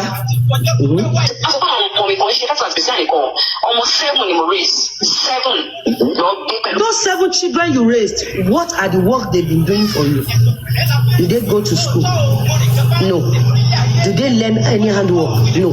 So what kind of work or jobs these 7 children has been doing for you? And you claim that 3 of these children you raised,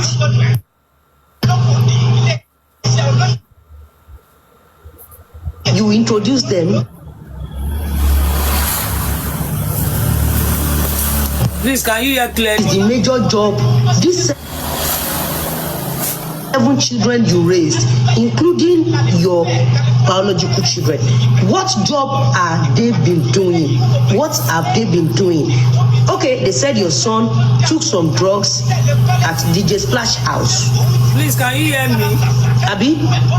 Drugs. Please, can you the hear other me? one, the daughter, you said it was that your daughter that has been giving you information about some rape cases. So the lives of your 2 children automatically told us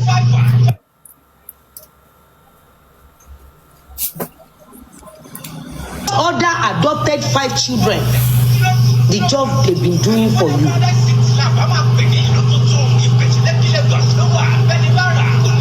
If your own biological children, the boy was into drugs, the lady was into prostitution, strippers club, and drugs, and you claimed allegedly by Akirogu that you confessed to her, to him, that it was your daughter that told you that one of our brother was into rape case.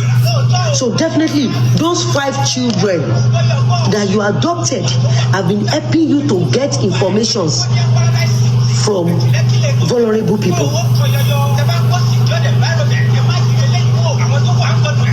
which Mohbad happens to be one of the victims. What are the informations your children has been giving you? and what makes you shielding, hiding that your child, that your adopted son, that you installed in Mohbad's house. You said when he called you mommy, you said you shouted at him. What was the thing he told you that made you to shout at him? Tell Nigerians.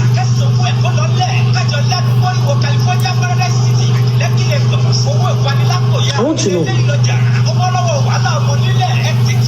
Now, you said you are doing movies, you are producing movies, you are doing parties, you are doing your daughter's wedding. What happened to Mohbad? That you wrote a letter to authorities that they should exhume his dead body for what? For justice. But instead of justice, you eventually used Mohbad for two things: donation and to destroy Naira Marley and Sam Larry. On what basis? On what purpose? For what purpose?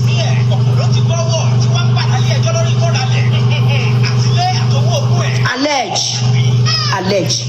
Everything we are saying today, allege. Alleging you is an allegation. Allegedly. So if your two children, one is into prostitution and drugs, are you telling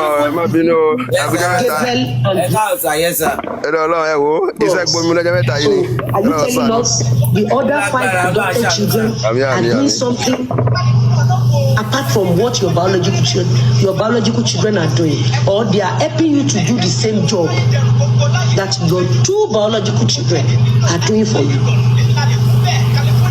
Now, let's see this. Now, to follow story. So, a lot of age mates also. So that your adopted son is the one telling you that this is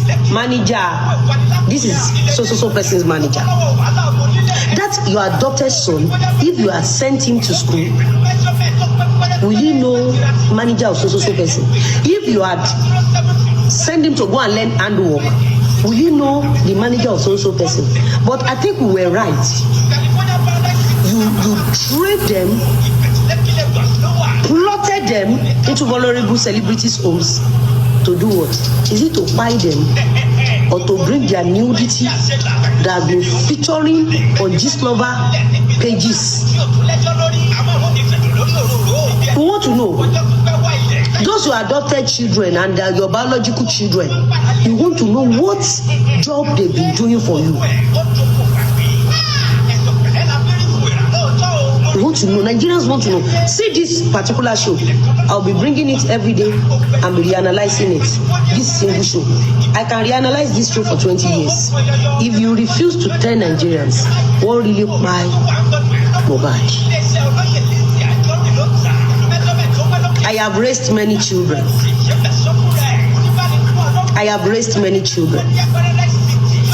Every children that I've raised, unfortunately, they are not on social media here. Some of them, they learn tailors. Some of them learn many handworks. That is why you can't see my biological children or adopted children. You can't see them on cyberspace.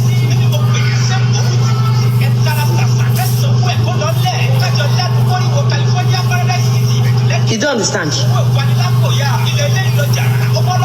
So all those informations, all those nudity of celebrity they've been posting on Gistlover. And Gistlover, what is the WhatsApp group?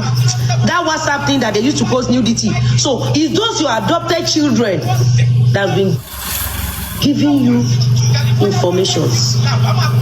And thank God you said that those adopted children were part of people you planted into Mohbad's house.